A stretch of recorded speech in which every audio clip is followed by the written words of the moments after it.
Welcome back, everybody. We Good are evening. live. Good evening, Syed. How are Good you? evening. Good evening. Good evening. Good evening. Good evening. 350, please. 250, please. 550. Good evening, everyone. Whoever's watching live, if it's just us two, then great, because it's just going to be another Julinho and Syed talk midweek this time around, because the World Cup is starting tomorrow, 2026 World Cup.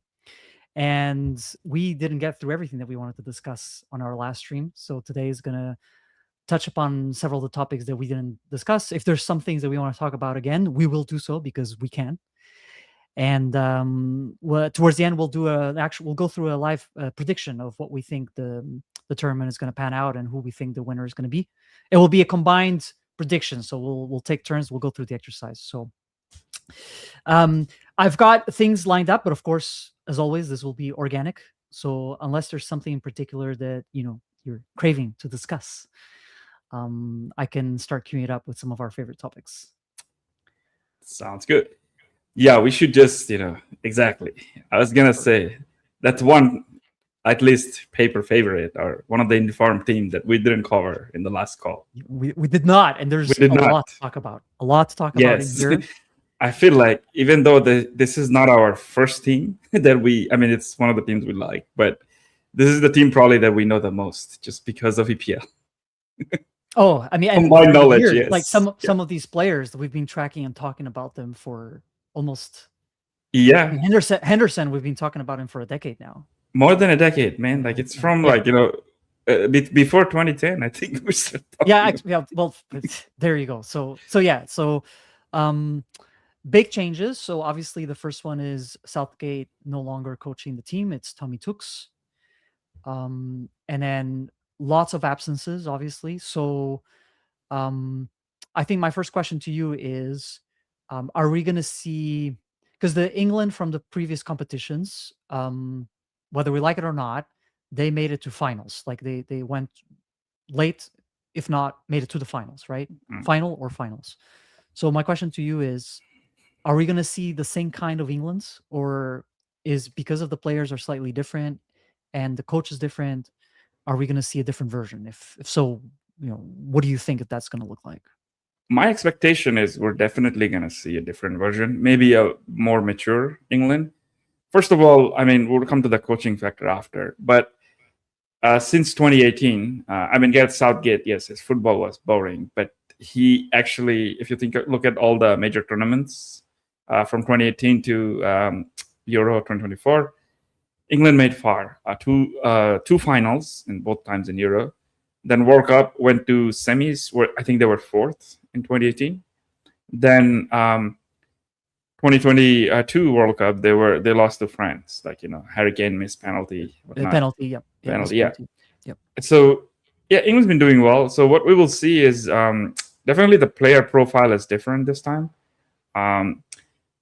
It's a mixture of both pace and power. Plus, there are some players who has actually, I don't see a lot, but at least Harry Kane is one of the most intelligent player of this generation. Like he doesn't have pace like many of the attackers, but he still keeps scoring. Doesn't matter. He can play up front. He can drop deep. He can pull strings. Yes, he's known for his goal scoring abilities, but his playmaking is severely underrated. So that is, he's definitely my favorite and English player. One of the favorite. I would also say, out of all strikers, out of all the best strikers out there, if I look at the range of goals that Kane can score, I think he's the best scorer. Even better than Haaland. Kane can take a strike from out far, like a volley, a header, a touch, a tap in. He can turn, score. Probably the best goal scorer. He can score all kind of goals, and from anywhere. Really. Combine that with the build-up that you talked about. You've got a complete striker. Passing. He's a complete player. So definitely his only thing is he has been injured more often than not. But even then, last couple of years has been pretty good since he moved to Germany. He's moved to Germany. Yeah. Title-winning seasons, record-breaking season with goal scoring, and injury-free pretty much. Yeah. So definitely England. You got Saka, of course. He's kind of, for me, he's been sometimes good, sometimes not so good. He Gordon had a is poor season. Poor poor season. season. Yeah, Very poor season. yeah. I mean, with the amount of hype, not up to the par. Then of course Yes. we know both Madueke. We have touched about it in the APL review. Let's not go there. Yeah, there's some people. I don't know if it's luck or if it's the stars or if it's a force out there bigger than all of us that just paves the path for them to get to the places where they are. And I think Madueke is just an example. Yeah. Like, yeah. Then Anthony Gordon is, I think, okay, going forward, he may not be as good as Rashford, but overall, he tracks back. He's more Yes. reliable. It's on Rashford the mile. is like, Rashford has that magic moment, right? And he's Yes. instinctive. Like sometimes if you just let him run through, he would do madness. Like you've seen with Barcelona, and I've been watching Rashford since he was a teenager, right? Like a lot of raw talent, but it never materialized to be like a Yes. more complete, mature Unfortunately. player like Harry Kane, right? He had the raw materials to reach those levels, but it never, not sure It never why, materialized. Yeah. never materialized. Yeah, Maybe bad coaching, maybe yeah. bad teams, or just individual. Maybe it wasn't meant to be. Oh yeah, was it? I mean, he did go through some very Hollywood FC Man United teams, so that's something. But he had a lot of support from the fan base and And the coaches club. and everyone And the and the club. club. Yeah. Yeah. So Yeah. the club is very good towards players coming through the youth. Academy. They can be like bad for everything else. They can be go relegated. But that's one thing about United is the youth players, like the fans, the club. Sometimes, like one of the reasons Ruben Amorim probably got, I mean, he was going to get sacked, but it thankfully got expedited because Mainu was about to leave, and if we have a talented player, the United fan base and hierarchy never sides with the, because if you remember, Jose was not happy with Rashford and Martial, right? Yes. If you remember, but they were young upcoming players. The club sided with them over Jose. So just Yeah, he was ready to just he call was it a ready to day. ship them both off. Yeah. If he doesn't see the talent in the first 10 minutes of the first practice session, it's over. It's over. He needs Drogba's and like Robins in the first 10 minutes. Otherwise, like out of the door. Yeah, exactly. Exactly. But yeah, so Gordon versus Rashford, I think Gordon will probably start. We don't know actually. Yeah. Well, speaking of starting lineup, I mean, this was the proposal from Transfer Market, who has probably the best visuals. That's why I put him on. Right. This is a good one. I think, but I think the starting front, Kane, Gordon, Saka makes sense based on profiles and what Tuchel has been doing leading up to the tournament. Right. Where I have like the biggest question marks are in the midfield. Eberechi Eze, for example, is not displayed here. But to me, it depends how Tuchel is going to go about it. I think England is going to play different, but I don't think they're going to be possession based, where they have creative players or players that can rotate the ball and create chances. Without someone like Eze playing the middle, which is their only creative midfielder when I look at the whole squad, because Foden is not in the tournament, right? There's nobody that can play in the middle. No Cole Palmer. Oh yeah, no Palmer. Like actually, if we talk about all the creative players for England, Saka, Cole Palmer, and Foden all had really bad years, right? For the quality that they have. So none of them made it to the team, rightfully so. The only players that are attacking and have quality and did okay this year, Morgan Rogers, who played very well, but has limited experience in international tournaments playing for England. And then Eberechi Eze. And according to most of the analysts I see out there, and including Transfer Market, they still put Bellingham in that 3 with Anderson and Rice. So based on that, do you think that Tuchel is probably going to play more on a conservative side? Or because if this team, I don't think, can circulate and rotate the ball. If they do, they can't break lines unless Kane drops deep, but then nobody's up front. So I'm just not sure what's going to happen there. Yeah. Well, to be honest, though, it depends on how he goes about it. Tuchel have tried both 4-3-3 and 3-4-3 in the club level that we've seen, right? Yes. With Chelsea was a 3 at the back, right? With the wing back that he won the Champions League. Yeah, he loves his wing backs. Yep. Yeah. But I mean, Nico O'Reilly is good. James is good when he's not injured. Is James very good player? Yes. Midfield, I think their second second choice midfield barring Henderson. I think Anderson and Mainu, they're both quite exciting. They both are coming off a very good season. Yes. Elliot Anderson, very good player. I love how he passes. Like sometimes, even from Nottingham, he dominated a lot of the games against Underrated player. underrated. Yes. I mean, not underrated anymore. They just paid 120 million for him. So Well, because it's the media and online sources, they go on whatever's trendy, and for whatever right. reason, it caught trend. But you and I had been talking about this guy We've been talking being about it for a while. I a mean, very complete all-around right. midfielder. That can probably is ready for the next step, and the next step for him, instead of fighting relegation now, is probably starting for England, right? Yeah, Man City also, you know, he's gonna fit in like a glove. There's talks. There's talks. Very good ball player. They got like, you know, players who are good with the ball. Like even the players that didn't get picked, Adam Wharton and the Bournemouth Alex Scott. Like I can't believe Wharton wasn't picked. Wharton and like Henderson. I guess he can bring you the experience. But you have Harry Kane and Pickford. Like, do you need Henderson? I was gonna say, yeah, okay. And then the center backs, Stones. Oh, we haven't talked about Mr. Bellingham and Morgan Rogers. Oh, actually, yeah. So Bellingham.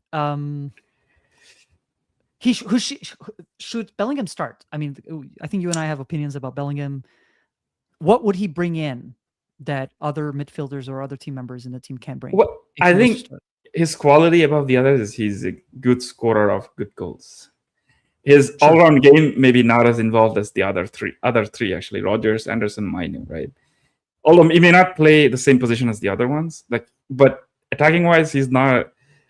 Even with Madrid, right? Like, I feel like Arda Güler is a better choice, but he's a good player to have, and his mentality is strong. Like, you know, mentally he's strong, so he will bring that, like, you know, kind of under pressure moment, because he has scored in big games. Like, I guess Barcelona last minute, like a couple of El Clásicos. That was the year before, not that was the year before. This year, though, I mean, and he's fighting with Mbappe, so we don't know what's going on.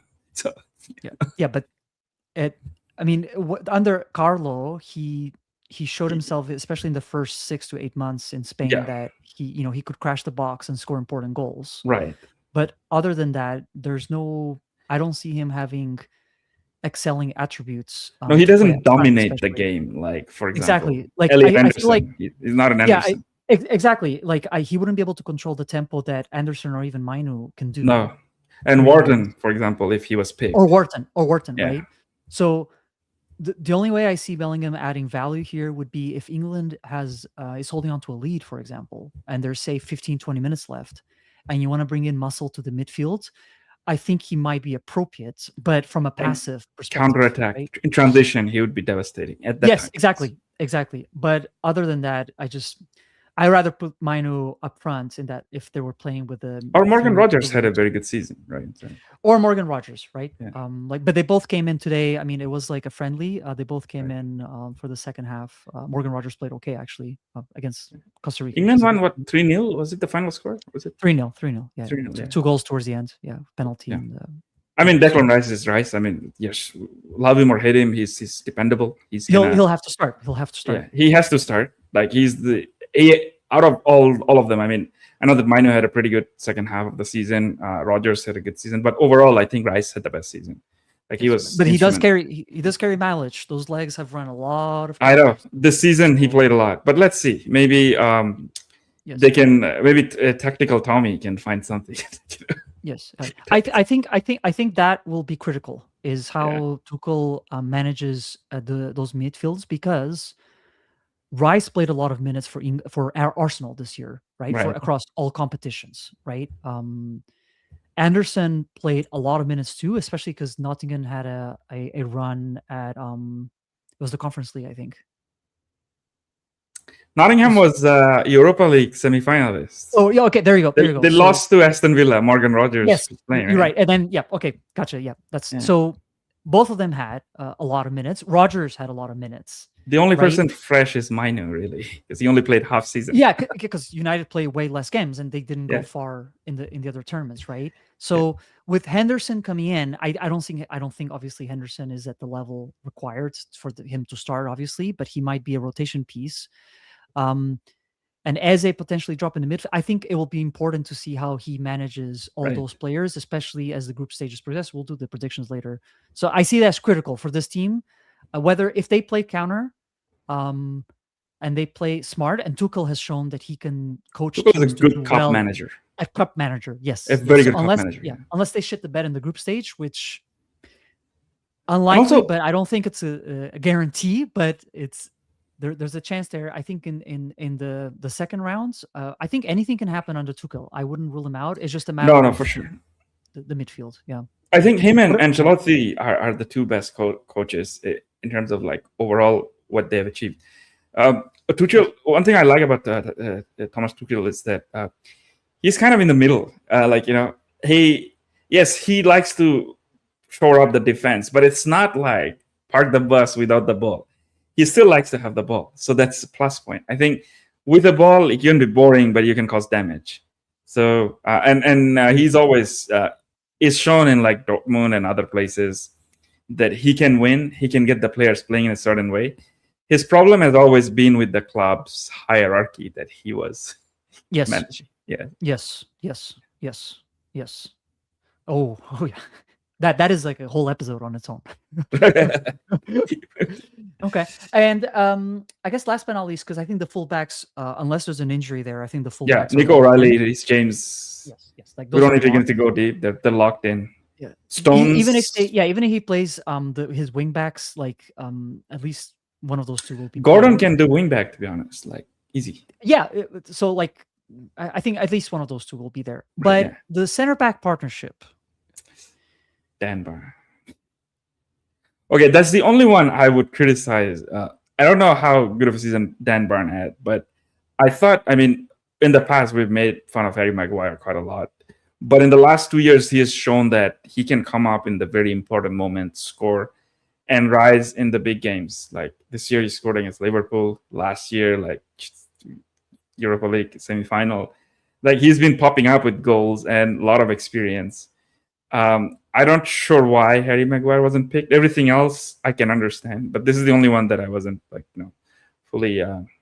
So if Maguire was on the team, would it have been Maguire and Stones or Maguire and Gay? He wouldn't necessarily need to start, but I think it's a very good option compared to the other two to come in and sometimes you need the experienced head. And Maguire has actually, didn't he score in 2018 World Cup? He's been in like 4 tournaments, major tournaments, veteran. Oh, and yeah, he still has 4 years, a couple of years left in his legs. So I'm not sure, and he plays for one of the biggest clubs. Yes. Well, I mean, but having said that, though, yes, he did. I think we both agree he performed well for England, but I think the catch was that under Southgate, England played with that back five where he was one of the center backs. He was very protected, and that system protects the center backs with enough coverage from one fullback on each side, right. but then also the 2 midfielders that played really deep. So the chances of catching Maguire doing off guard an error or off guard was very low. But he also showed himself that he fit in fine. He fit in fine. So high lines are not his forte. But Tuchel doesn't really go with high lines. So that's why I didn't understand. Yeah, that's why I'm confused too. Like, I'm pretty sure he's going to go for a back four. Right. I think that's what we'll go with. But in a back four, that back four can't play on a high line because Maguire's going to get exposed. Yeah. So that's I was confused as well. Burn, I don't know, but he's a good runner of the ball. And it's helpful. I don't know how fit these players are. Again, O'Reilly played a lot of minutes this year. He was sensational for City. Burn can cover the left side as well, but he brought Jet Spence, right? So I'm confused as well. I thought Maguire would have been a better choice, but again, I don't know what Tuchel looks for in the center backs in particular. There has to be something in there. He's a smart guy. Like we'll see. I mean, he didn't shoehorn players, which I think is like what we had all asked as people that like football and don't like to see nepotism and these that was choices. Southgate's one criticism he had is like sometimes he just went by the name. So yes, even prior to Southgate, like for so many years we've been talking about the English team being called up just based on names. On a very long time. Even though like we are questioning some decisions, but of course we're not. Thomas Tuchel is a great coach, so he probably has a role in the mind, and that's why he picked some. I'm curious to see. So having said that, I guess their goalies are like Pickford is number one. Like I don't know if there's Yes. anybody else Yes. can replace him. Yes. And Yeah. John Oh, yeah. Like, Stones is probably gonna start. yeah. Again, Stones injury prone. I don't know how they're going about it, but he didn't play necessarily that much this year for City. I mean, towards the end, like, Pep was rotating with Kuzanov and Gehi, right? Like Stones wasn't even starting. So, but if he's in form, he's still a Rolls Royce, right? Like, this might be one Good of his player. last tournaments for Probably his England. last tournament, no? Yeah, so I see Stones is retiring earlier than we think. I think primarily because physically he just hasn't been able to be consistent. I'm pretty sure he's carrying way too many injuries in there. So Yeah. He probably has a I'm knock right now.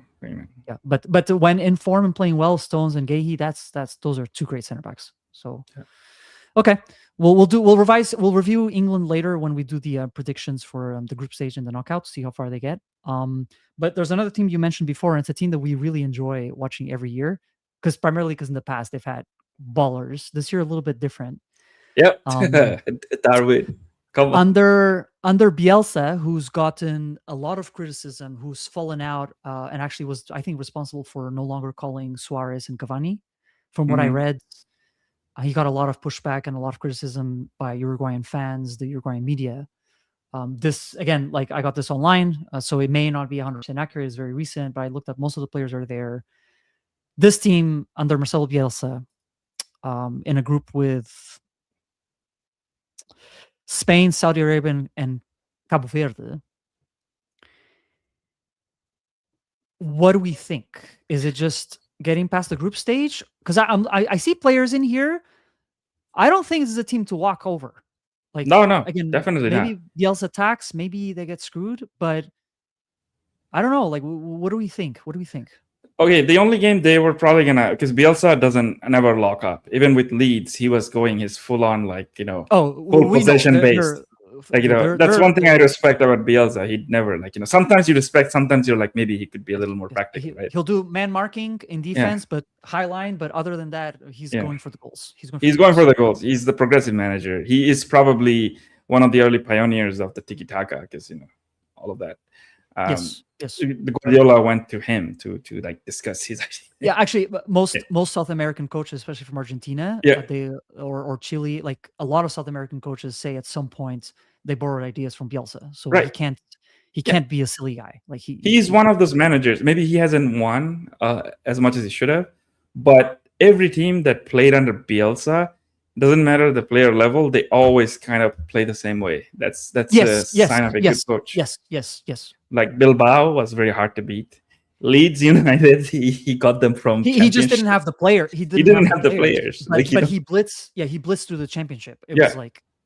Even in the Premier League, of course. It's sometimes the better players, you cannot just beat it, right? But he was going toe to toe with all the informed teams in Premier League. He couldn't win, but games were entertaining. Yes. So this team, I think there's probably a reason why, because Bielsa also likes to have a lot of control in the game, right?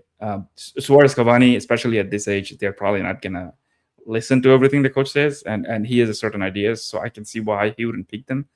I would probably pick Cavani at least. I think Suarez hasn't played, right? So, but I'm not sure if Cavani is still playing somewhere. But I understand why he would not, and I think he has. I thought he was on the bench for an MLS team. Like, I remember seeing him on the sideline.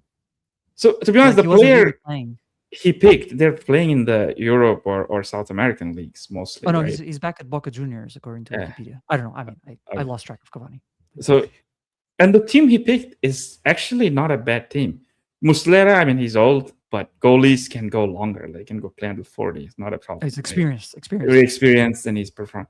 Then, I mean, you have Araujo is one of the players. Dude, when I think of high line, one man to man marking, and then Araujo, it's the worst center back you could. Exactly. Sometimes it's good, but when it's bad, it's horrible, right? Like but it's Bielsa, so Bielsa, yeah. Does it really matter? Like no. I think Guillermo, but I think he was at Man United. I mean, he's not their first choice at starter, right? Is he? Because he was the Man United youth team, I think, at some point. He played. I remember. Yeah. I don't know. Like I don't know. I don't know. I don't think they've played a friendly yet. Is Jimenez in Atletico Madrid? Jose Maria? Or Like the defender? center back. Yeah, Center back, He still plays for Madrid. Atletico. Yeah. Yeah. Yeah. Nice. Yeah. So like for the defense, Varela I think usually plays right back, and then Araujo Jimenez usually like it could be the center back partnership, right? Yeah, that'll probably be the center back partnership, really. But Yeah. So Jimenez, Araujo. yeah, and then in the midfield, unsure, but like Valverde will 100% start unless he's injured. Oh, he's probably I mean, we talked about Portugal having the most informed midfield.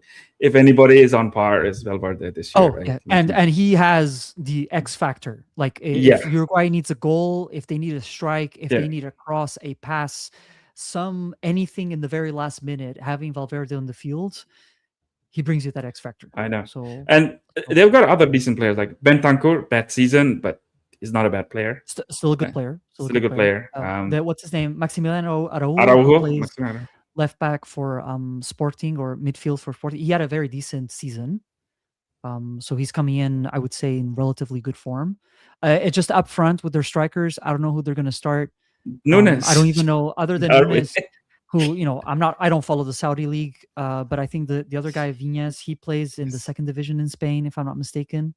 Or first division, sorry, but like for a lower team. Yeah, I don't really know much about the other players. I was thinking of So Nunes is like the only recognized name there. I have a friend who's like a diehard Uruguay fan. Maybe we should have gotten him on this. He would be able to tell us who's who's what. I'm intrigued. I'm intrigued. I'm just intrigued because against Spain, obviously, I think Spain in that group will top it. But Saudi Arabia and Cape Verde, like they can beat both of them. Yeah, they're physical, just like any South American team. They bring in the physicality. They bring in the robustness, the duress. Like they're not going to be a walkover. It's just a matter of, I think there's lack of quality overall. And just whether Bielsa can get something out of them to get them through the group stage. They are going through the group stage. Not sure if they're going through the first knockout round. Are you sure? I think they will pass the group stage because you can have one win and there's still a 33% chance. But you're saying get past the group stage as a second or a third place team? Oh, that I'm not sure. It could be second, could be third. Because that game with Saudi Arabia would be like, Gotcha. I haven't followed Saudi Arabia as much this year because last year they had they beat Argentina last year, right? Yes. Last World Cup. It was a sensational result in that game. So you don't know which Saudi Arabia is playing, basically. It can be, so that game would decide who's going second or third. I don't know. I wouldn't rule out Cabo Verde just because a lot of those players, some of them I'm familiar with, like from the Portuguese league. They topped their group. Yeah, they topped their group during the qualifiers. Albeit in Africa, like in their group in particular, the opposition was weak. We'll get through it later, but like I don't think it's gonna walk on apart. It's not gonna be a walk. Like definitely. So between those three teams, it might get tight. But like when push comes to shove, because some of these guys play for. I mean, especially Valverde, like some of these players have played and been there. So like it's just a matter of if it works out or not. Yeah, they just have some of the players that have been in the top in the top leagues and in the top competitions. For example, Valverde. I mean, Darwin Núñez played in Liverpool and he's chaos, right? Like we know that he's probably not gonna score an empty net. He will miss it, but then he can suddenly put one from 30 yards. Like he's that kind of player, right? He's not gonna the X factor. Yeah. He will miss an open net for sure. Yeah. Yeah, if he's on the field, and it's not because I'm a Barca fan. If he's on the field, I'm concerned, and if I'm the opposition fan, I'm concerned. If he's on the field and I'm supporting his team, I'm confident that we can get something out. Like and there's very few players in this tournament that I think have his quality, and people are just not talking about. So I think we're both on the same page. Okay, let's see who qualifies. Yeah, we'll see. But yeah, I think we both agree. They're not talking much about this team, but again, because in the is it CONBAL? I forget CONMEBOL. They were fourth. So here's the deal in the CONBAL qualifier, because I looked up the stats before today's stream to pretend that I know what I'm talking about. But like obviously Argentina finished first. They're 10 points ahead of the Yes, fourth place. 38 points. Yeah, 38. And then second to six, it was They're like 29 1 point. points, and the rest 28. Yeah. Right. Uruguay finished fourth. They were tied in points with Colombia, Brazil, and Paraguay. And everybody talks about Brazil because of obviously Brazil, but the players. Everybody's talking about Colombia having a chance of getting through the group stage, but everybody then says, "Oh, Uruguay, whatever." Like if these teams all tied in points, even with Paraguay, and knowing Bielsa and knowing some of these players, I just don't see why people rule them out just like that. But yeah, we don't. Maybe we, what do we know? What do we know? I know. It's just gonna come down to the X factor you're saying. That some of the tight games, you need to have players who can make a difference without any tactical instruction. Yes, they just do it. Yes, if they concede 2 goals in the first 10 minutes, I think it's going to be a long game. Yeah, but if they keep it close, I think they have a chance. So, okay. Another one here. This one for sure, not getting any recognition, appreciation, and I don't know why. So I wanted to get your take. And again, I got this from 433, another account on Instagram. Yeah. Again, one of the best visuals. 40-year-old Luka Modric, probably one of the best midfielders of his generation. Easy. Like easily. Who carries his country. 40 years old, another great season at AC Milan. What does this team have for this tournament? I think the only reason people are not talking about it is because of the age factor. But we've seen in the international football, sometimes the older players do madness just because of their experience. Because not every league is pace and power, and international league is not necessarily pace and power. Sometimes it's more like with the exhaustion of the season and everything, it normalizes some of the advantages, right? And being in the new position and not being in this, the players don't play together week in, week out, right? I'm not sure why they're not being talked about, because last World Cup they were in the semis. Previous World Cup they were in the finals. They have that, and since I was a kid, like apart from like 1 or 2 World Cup, they were always kind of like occasionally every World Cup they would have like one madness, starting from '98. They were third. 98, David Zucker. Right? Like incredible run. Then Luka Modric in the last 2 World Cups, right? They have couple of they have their main players are old now, like Perisic and Modric, but they still got Kovacic, who's not old, and Gvardiol. Both play for Man City. He's experienced. Yeah, and there's the Bayern Munich players, Stanisic, right? So, I don't know why they're not being talked about as much. I don't get it either. Like the first of all, Croatia has always been able to produce above average players from a technical perspective. Right? Even Gvardiol, who plays center back. Yeah, he's pretty good. He's technically better on the ball than many midfielders out there. Like that's the first thing. The second thing is I look at the squad. Again, I didn't follow their qualifiers, but they pretty much cruised through it. Like it was a relatively. Let me pull it up before I say any nonsense. It was a relatively easy group. I mean, they topped the group, by the way. 7 wins, 1 draw. You still have to beat your opponents. It was against Czech Republic, Faroe Islands, who, by the way, had 4 wins. Faroe Island got 1. Faroe Island had 4 wins. They finished 3rd, just behind Czech Republic. But anyways, relatively easy group. But it doesn't matter. The point is that I look at some of these players. They're playing for top teams in Europe. Like they're not pushovers, right? Not pushovers. The second thing is the spine is still there in terms of players' experience that played in previous tournaments and have gone far. They're just bringing in additional blood. Same coach, Dalic, very pragmatic. The team doesn't sit back all the time, but if they need to close up shop, they can. They can, yeah. Right? And like these are above average technically. So like, yeah, in a group, because their group is going to be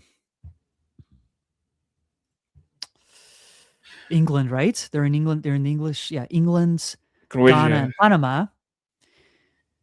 It's not an easy group, but it's also not a hard group. So it's somewhere in the middle. So I can see them easily beating Panama. England would be tough. England, they're probably not going to win against England. I could be wrong, but just based on everything right now, England should beat them. Ghana. Interesting. Sorry, interesting you say that, because if England and Croatia face each other, or when they face each other, who's sitting back? Because is England sitting shit. back? I didn't think about Or it. is Croatia? Because if Croatia sits back, England is screwed. Yeah, England. I'm just gonna give them edge because Tuchel he's shown that he can do a little bit of both. He can sit back. If it was Southgate, it would be a long game. It would be like a tie, right? But Tuchel has 0-0. 0-0, yeah.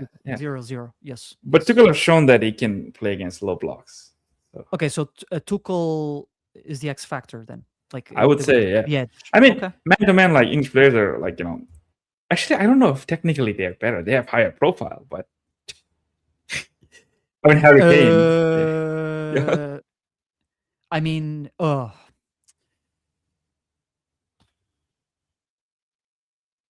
Okay, England's midfield might be just because of the age. Other than Modric, who's already, is physically Kovacic is good. Much a 40-year-old.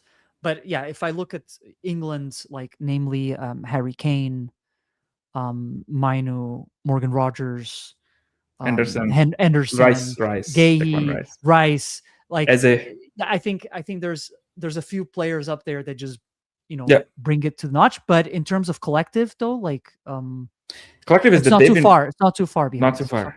They've been playing together for so long, and they delivered. They beat England in 2018. Yeah. And Gordon can run like 60, 70 kilometers per hour, but like. But Perisic, Gordon is not like Perisic, right? Perisic, I don't know. I don't see Perisic being too worse, even at his age, in an important game where you need intelligence, Perisic the right decisions. Good IQ player. He's always scored in the finals. His team might have lost, but I can think of 2 finals that he scored. The Champions League final. I mean, Juventus eventually lost. Yes. And what a goal that was. Yes. Then he also scored in 2018 final, World Cup final. Yes, France. Exactly. They've got its heritage. I think people forget the heritage in World Cups. It exists for a reason. Like this nation has heritage. Like whether, just like I think Netherlands, Portugal, they've shown that even with good players, they haven't been able to win. I think Croatia is like them, but it's just that their quality hasn't topped those teams. But they have heritage. Like I wouldn't rule them out. Yeah. From a fight. Okay. Another team I've got for you here. I thought this team was going to have a decent run, but then I started looking at the squad and the potential formation, and I got a visual from Transfer Market, and I'm having second thoughts. And first of all, Timber, I believe, was dismissed, if I'm not mistaken. Wait, what happened with Timber? It's an injury. I think whatever he was carrying for, they rushed him back into that Champions League final. He was definitely taking something. Like he was not physically ready, and I believe he has been replaced. Yeah, I think they brought Gertrude, I think, to miss World Cup through injury. So whatever setback he got, it was because of that injury from Arsenal. So he's not going to be playing for Netherlands. But I'm looking at the midfield. I'm not too concerned. Like midfield Young, is pretty Gravenberch, Reinders. Gravenberch had a shitty season, but that's because Arne Slot had some weird antiques. Anyways, but quality midfield. Even if Reinders didn't get too many minutes, Young is excellent midfield. Excellent player. Midfield. But I look at that forward line. Okay, I know. I mean, well, they got Whitehurst, my favorite striker. Who was He's a good player for that 2-2 against Argentina? That was him. That's it. He's respect.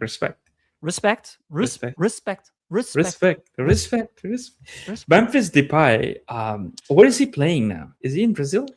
You mean playing music as a DJ or actually? No. Actual he plays Corinthians in. Corinthians, yeah, okay. And sorry, not DJ, rapper. Isn't it producer? Anyways. Rapper. Anyway. Well, Depay is another. Corinthians. Yes. Corinthians. It's another player who's never reached the ceiling that it was promised at the young age, right? Like when Depay came in, he was like, the goal. I mean, I don't know if he won the Golden Boy, but he was one of the Golden Boys. Very promising. Very promising. Very promising career. It just never took off. Yeah. Gakpo is, I guess, pretty solid. He's not exciting, but he's also not bad. I don't think he's bad as people make him to be. No. He always scores in big games, so that's something. quality player. Like quality just player. inconsistent. So Matthias still is the backup for De Jong. Is that? I don't. Are you thinking Mateus Tell from? That's not the same guy. Oh, it's not the same guy. Okay, who's this still? Yeah. No. Teal. I actually don't know. So I have to look it up. Yeah, I don't know this player. Gush Teal, midfielder for Spartak Moscow. Oh yeah, no. Okay, Oh, sorry, PSV. He went back to Netherlands. So he PSV. plays for Okay, PSV. I don't know much then. Of course, this Kluivert is Kluivert's son. Like his dad was Patrick Kluivert. That's one of his sons. Justin Kluivert, yeah. Yes, Justin. Yes, Justin. Justin, yeah. Yeah. Oh, what a Nathan Patrick Kluivert. Patrick Kluivert, yeah. 98. 2000, 98 and 2000. 98. Yeah. Well, Nathan Ake is not bad. Is he still in Man City or did they sell him? He is, but he didn't play. He didn't play as much. Like I think he's on his way out, if I'm not mistaken. But yeah, not coming in great form. Right. Hato played for Chelsea here and there.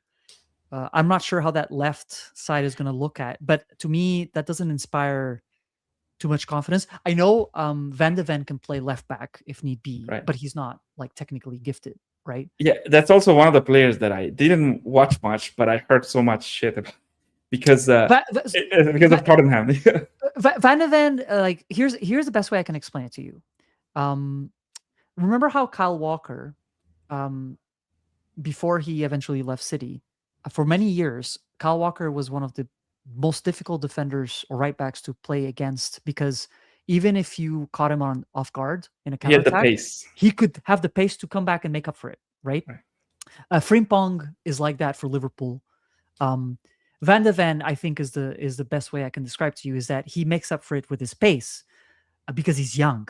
At some point, he will have to learn. Maybe he won't have that career that Van Dijk, for example, has, unless he can adapt to a different way in which he can make up for that, right?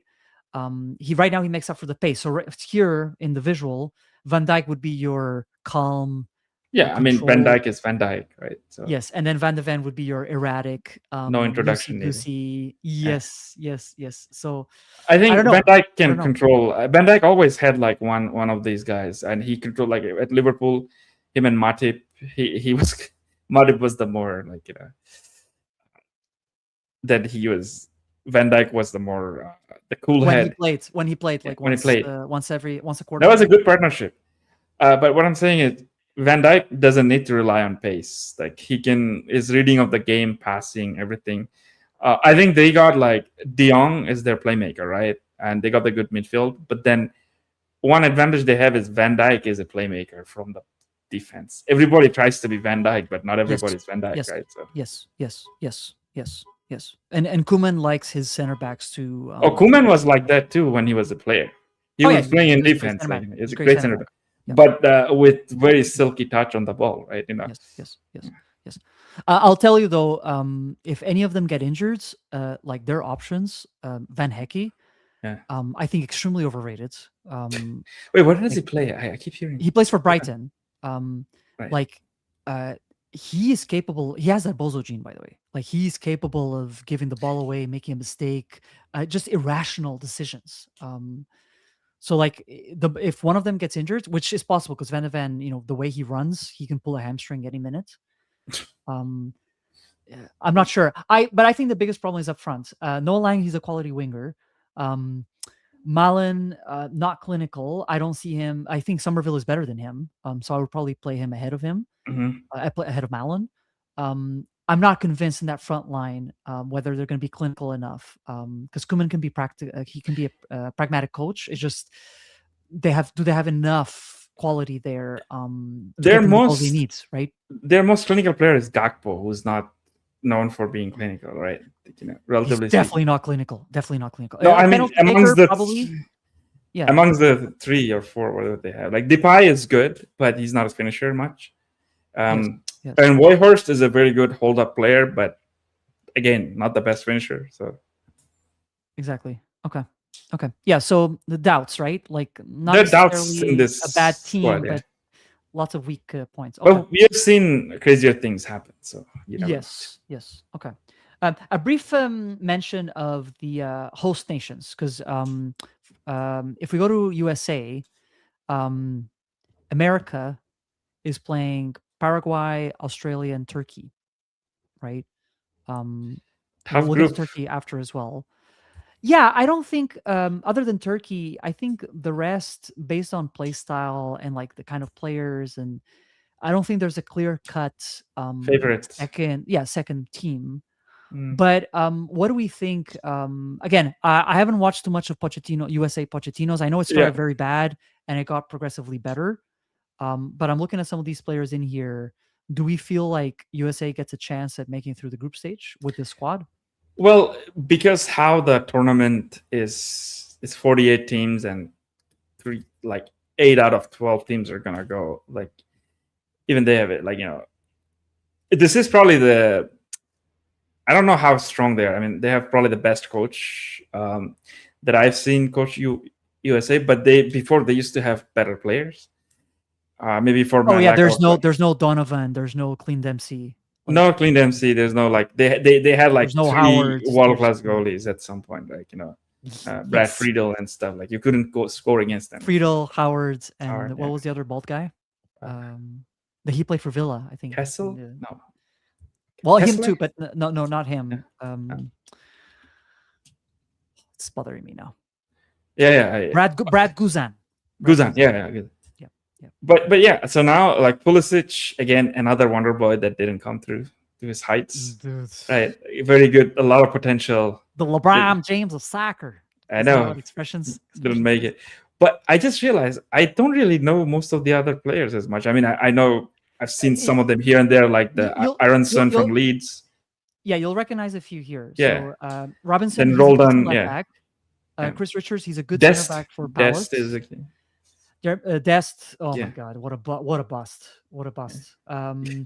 McKenzie, he's no, not him, sorry. Tyler Adams, he's a good player for Bournemouth. Yeah, Tyler Adams is good. Like I like him. Balogun, he obviously was sold by Arsenal.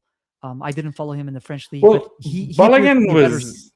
I never realized he plays for USA. It always sounded like he plays for France or something, just because Arsenal connection and the name. Yeah, he's American. Yeah, you wouldn't expect. No, I wouldn't expect the name to play for America. For Arsenal. Yeah, even Pulisic sounds like Croatian or something. Oh yeah, that's definitely Eastern European descent. Or for sure. No, okay. Balogun was at some point he was highly rated by all the AFTB fans, right? Then yeah, well, technically he was better than some of the strikers they had at the time. That's true. Playing for the main team. USA, I watched the extended highlights of the USA Germany team. Obviously, Germany was not going to be playing at full. They were probably not even on second gear. I was surprised with like USA looking better than I expected. Ball possession relatively comfortable, but like that's one of their center backs. I think is 40 years old or something, and he's probably going to start. Right. And then he was playing Dest as one of the wingers. Like on the other side, it was Pulisic, one was Dest. Like, so they played okay football. It was okay. And they it was 2-1 or something like that against Germany. But in a group with like, other than Turkey, like, I don't know, like with Pochettino playing at home, external influences, like, can they be a dark horse of sorts, or just group stage and after that is just downhill? Not sure actually. Okay.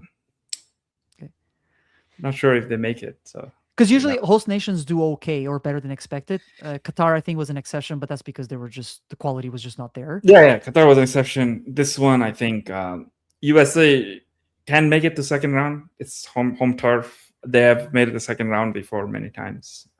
Yes, especially even with when it was just 32 teams and you have like only 16 teams. They made it in. With Pochettino, there's a chance. It's not like yes.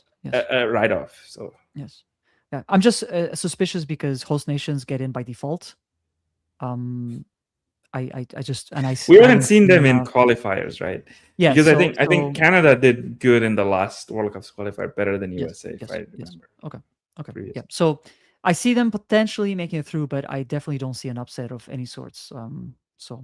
Okay. In the same group though, if we briefly Turkiye team, Turkey has been getting that into when you talk about heritage, not necessarily from a winning perspective, but in terms of a team that can make a run and a decent run. They have a coach and the players to do all of that. It's just their I was only gonna enemy say is themselves. Like, themselves. You stole the words from my mouth. I mean, um, I don't even. I mean, I haven't verified this. I'm familiar with the guy up front, Aktur Kolu, who played for Akturoglu. Benfica for Turoglu. who play. I think Okay. the G at the end is silent. I think. Yeah, it's I think it's like, Olu. Olu. yeah, Olu, Olu. Olu. Yes. Olu. So Yeah. he's definitely a left winger, but he's a troublemaker. Like definitely a He's troublemaker. But they have a bigger one. Yildiz, yeah, Yildiz. I actually, Oh, I've been watching it. I was like, United need a second, left winger. Why aren't we going for this guy? why hasn't He's gonna be cheaper than any PL wingers, and he has such a good ball control. Yeah, Juve is waiting for that brown envelope of sorts. I know. I want him at United. I've been watching him this season. Like Yildiz at Barca. No, man, he's a Man United player. Man. You guys don't go with wingers. I need that. I need that in my veins. Yeah. So, cannot yield this. Yeah. Guler, obviously, sensational player. I like Guler. Amazing. Çalhanoğlu. Yeah, lots of player.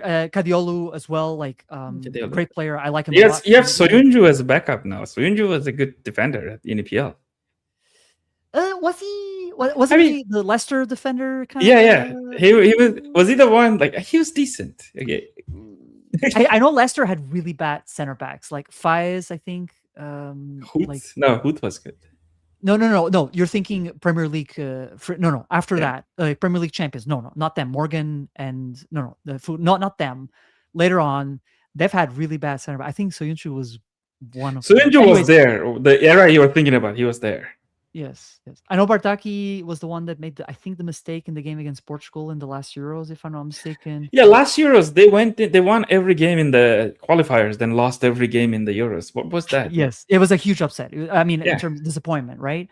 But I don't know. I think they're topping the group for sure. They should. I mean, as I'm telling you, if they don't shoot themselves in the foot, they should be the one topping the group. There's even there's like was that Ozan Kabak and Meri Demiral as the. Yes. Montella is a good coach, I think. Vincent. Actually, Montella, I remember he was playing for Roma, no? Like when we were young. Vincenzo Montella. Vincenzo Montella. Yeah, first name, of course. That's good content. We need to go through the first names. Yeah. But no, Lazio or Roma? He played in Italy most of his career. He's Italian. The name is just very familiar, but I don't think it's the player that you're thinking. No.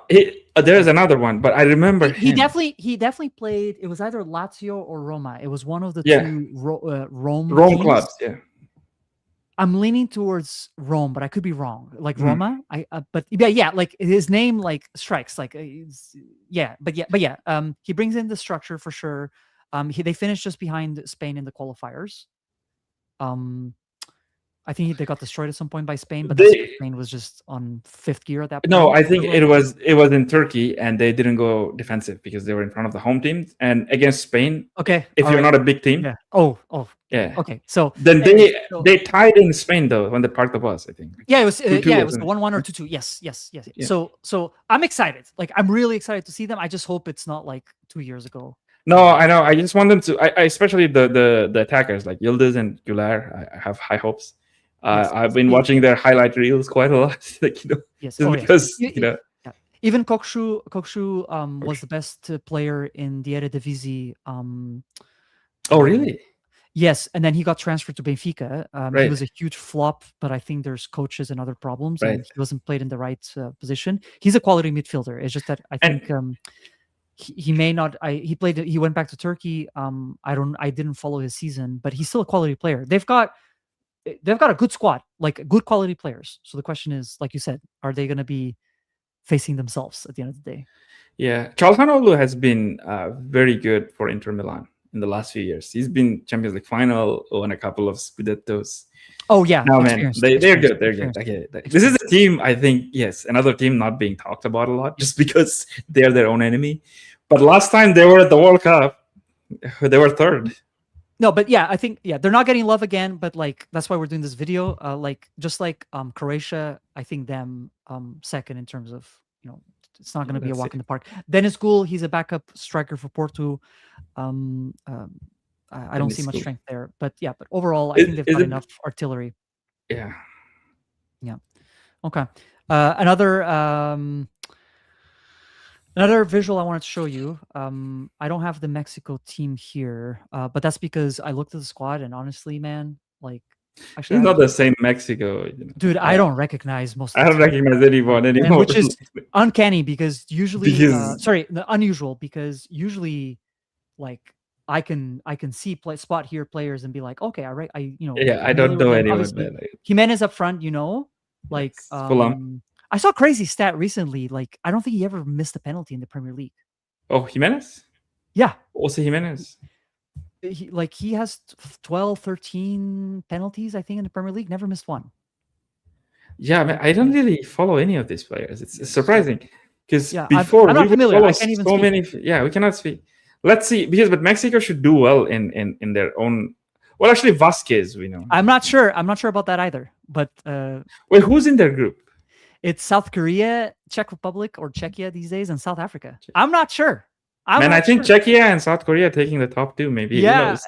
yeah, and again, they got in by default because they're host nations. So okay, so yeah, we'll talk about it later on. But yeah, later I on. just wanted to see because It's the first time I'm seeing a Mexican team I don't recognize. Like, I'm sorry. And again, I just got this visual recently from Transfer Market. They may not be the full starting lineup, but if there was better players, we would see them here for sure, right? That were not injured. So, okay. Missing players. This is a cool one that I saw from Transfer Market as well. I just wanted to get a sense out of all the nations who are missing important players here. These are all good players. Even the U.S. that Cardozo midfielder, he's a good player. right. I'm looking at all of these. Wait, what happened to Ter Stegen? I'm not sure, but he's not playing. I think he would still be behind Neuer and what's the other guy's name? What's it called? I'm forgetting his name right now.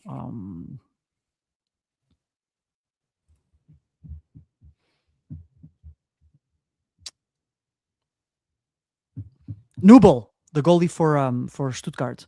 I think he would still fall third choice. But yeah, I look at this. I look at these, and which nation is probably gonna? Obviously, there's other players.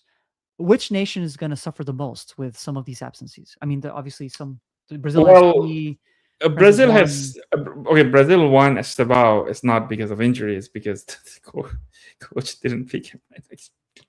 Estevao? No, he was has injured? hamstring tear. Oh, okay. I'm thinking of Pedro. So never mind. Well, Rodrigo is but João Pedro was by choice, unless the injury wasn't disclosed. Right. But injury. Estevao, he had a Rodrigo has a long-term injury, right? I forgot what he did, but ACL. he can't ACL. Yeah, so he can't play anyway. Yeah. So Brazil is missing. They are probably the one that's likely to suffer more because Rodrigo is a very good player. But you never know because him and Vinicius, they played well in Madrid together, but I'm not sure if they discovered that chemistry for the national team. Actually, nobody discovered anything for Brazil in the last 4 years, so it's not on him, right? So at some point, I was worried that they're not going to make it to the World Cup, right? For the first time in history. There was a high chance. It was very likely. Then Ancelotti came in, and somehow they managed to win like more than half of the game that he played. He came to do what he knows to. But even though the victories were not convincing at all, I've seen some of the games like 1-0, 2-1 against Colombia. Like it's I know, but again, Carlo was brought in to get them over the finish line. Yeah, so Ekitike is a miss, even though he actually didn't, because of injury, he didn't play for Liverpool as much as he should have, right? I think that's right. Anytime he played, he was the only one who was great. Yeah. What about Netherlands? Because I know we just talked about Netherlands. Delete and Timber. They're missing two. Timber. Those are quality players. Okay, Delete is long-term injury. So at United, because I see him week in, week out, whenever he plays, even under Amorim, like we looked completely different when he played in the defense, at least. Yeah. But again, injury. Very a commander. So if it was him and Van Dijk, that and Julian Timber, that Yes. defense would be like Yes. impenetrable. I think. Like, Yes. but Individually, yes. Yes. Brazil is suffering the most. Militao is missing. Although yes, they can cover with Marquinhos and Magalhaes, but Militao would Gabriel, be yeah. a good player on the right. Yeah, Right. yeah. Back, yeah. Even to replace minutes, Yeah. Marquinhos, he had a long season as well. Like, I think they could use Militao here. Yeah, I'm leaning towards Brazil missing important players here for Important sure. players. For sure. Then Netherlands, like Timber and De Ligt. To be honest, in terms of the impact on the team, I think Netherlands, because Brazil has other areas that they can cover these things, right? These players. Like Yes. So in attack, Brazil already has a lot of options that they're probably not gonna suffer. But Netherlands without De Ligt and Timber is gonna suffer more. So I would say Netherlands actually. We haven't talked about Colombia though. We forgot. I thought I had them here, but yeah, let me pull them up. I've got the squad. Yeah, I've got the squad. Yeah, you're right. Let's bring them in. Right here. Again, some of the meme players, some of the good players, never. The reports that I saw though were because I don't know if you remember the last Copa America, they made the final. They were in the final against Argentina, and I think it was unanimous. Even the games that I watched at the final, Colombia played the best football out of all the teams. In the tournament? Yeah, in that tournament. Yeah. No, I remember that. Yes. Right. Yeah. However, it appears that they're not playing the same way anymore. Like, again, I haven't watched any of the qualifiers, but from the reports that I saw, it's not exactly the same team. So the question becomes, do they have what it takes? Is there enough quality in this squad here, whether even if they're not playing as well, like from a South America, like we just talked about, South America teams, physical, aggressive, technical. They may not necessarily sit back, technically above average, players with experience. Some players here play in the top leagues in Europe, or at least has been always delivering in the international levels, like James. Exactly. James is still playing. I don't know how. Like, I don't even know. I thought like he was not even employed. Like, I didn't even know he was playing, but he's in the squad. He plays in MLS actually. Oh, okay. All right. Well, Luis Diaz though, fantastic season for Bayern. That's their best player for sure. Luis Diaz. Suarez, Sporting striker. He was basically the replacement for Gyökeres, and he came and delivered. I think close to I did the review for the league. I think it was 28 goals for the season. That's a lot. Very good. Again, Portuguese league tax maybe. Richard Rios, he was transferred from Palmeiras to Benfica. Jose loves him. He's an engine in the middle, and Jose he's also player. above average. Yeah, he's an above average technically. He's got the engine, the lungs to play for days, right? Munoz, we know him from the Premier League, a decent wing back in the 3-5-2. Sanchez, in terms of the center back, I think it's going to be Lukumi Sanchez. They're both bad. Yeah, Davinson Sanchez is, I'm telling you, my meme defender. Plays for man. What's up with Tottenham and all this, erratic defenders in their team? I don't know. They must have some portfolio. They also had Yeremina at some point, right? They did. He's still there. He's no, I'm saying like Yeremina. Yeah, no, I know he's still here, but I meant like he was in Tottenham. Was it? Did Yeremina ever play for Tottenham or Everton? Barca. He was at Barca, and then Everton. Everton. Yes. So I don't know. We'll see. These players they have like another level that comes out when they play in their national team. So you never know. Yes. I think South America team. And I don't think they're going to implode, but again, not too familiar, but I just don't see enough edge here. Who's in their group? It's Colombia, Portugal, Congo, and Uzbekistan. So just by elimination, we'll go through. I think Portugal is and Colombia are making and they're playing. They're playing like the last game against Portugal is in Florida, so they're going to have home support basically because there's a Colombian there. If they played in Toronto, then Portugal would be the home team, right? Like. Unless the South American fans turn up. But yes, like yeah, you're right. Like I agree with you. Like there's no their other games though are Estado Azteca in Mexico. The So famous. against Uzbekistan, but again, Uzbekistan, like Oh, they're probably gonna score 4 goals in that game. but and then I guess Congo though, it's gonna be in Mexico as well. So DR Congo, I don't know them but much, so I can't tell. But I think that game could be tight.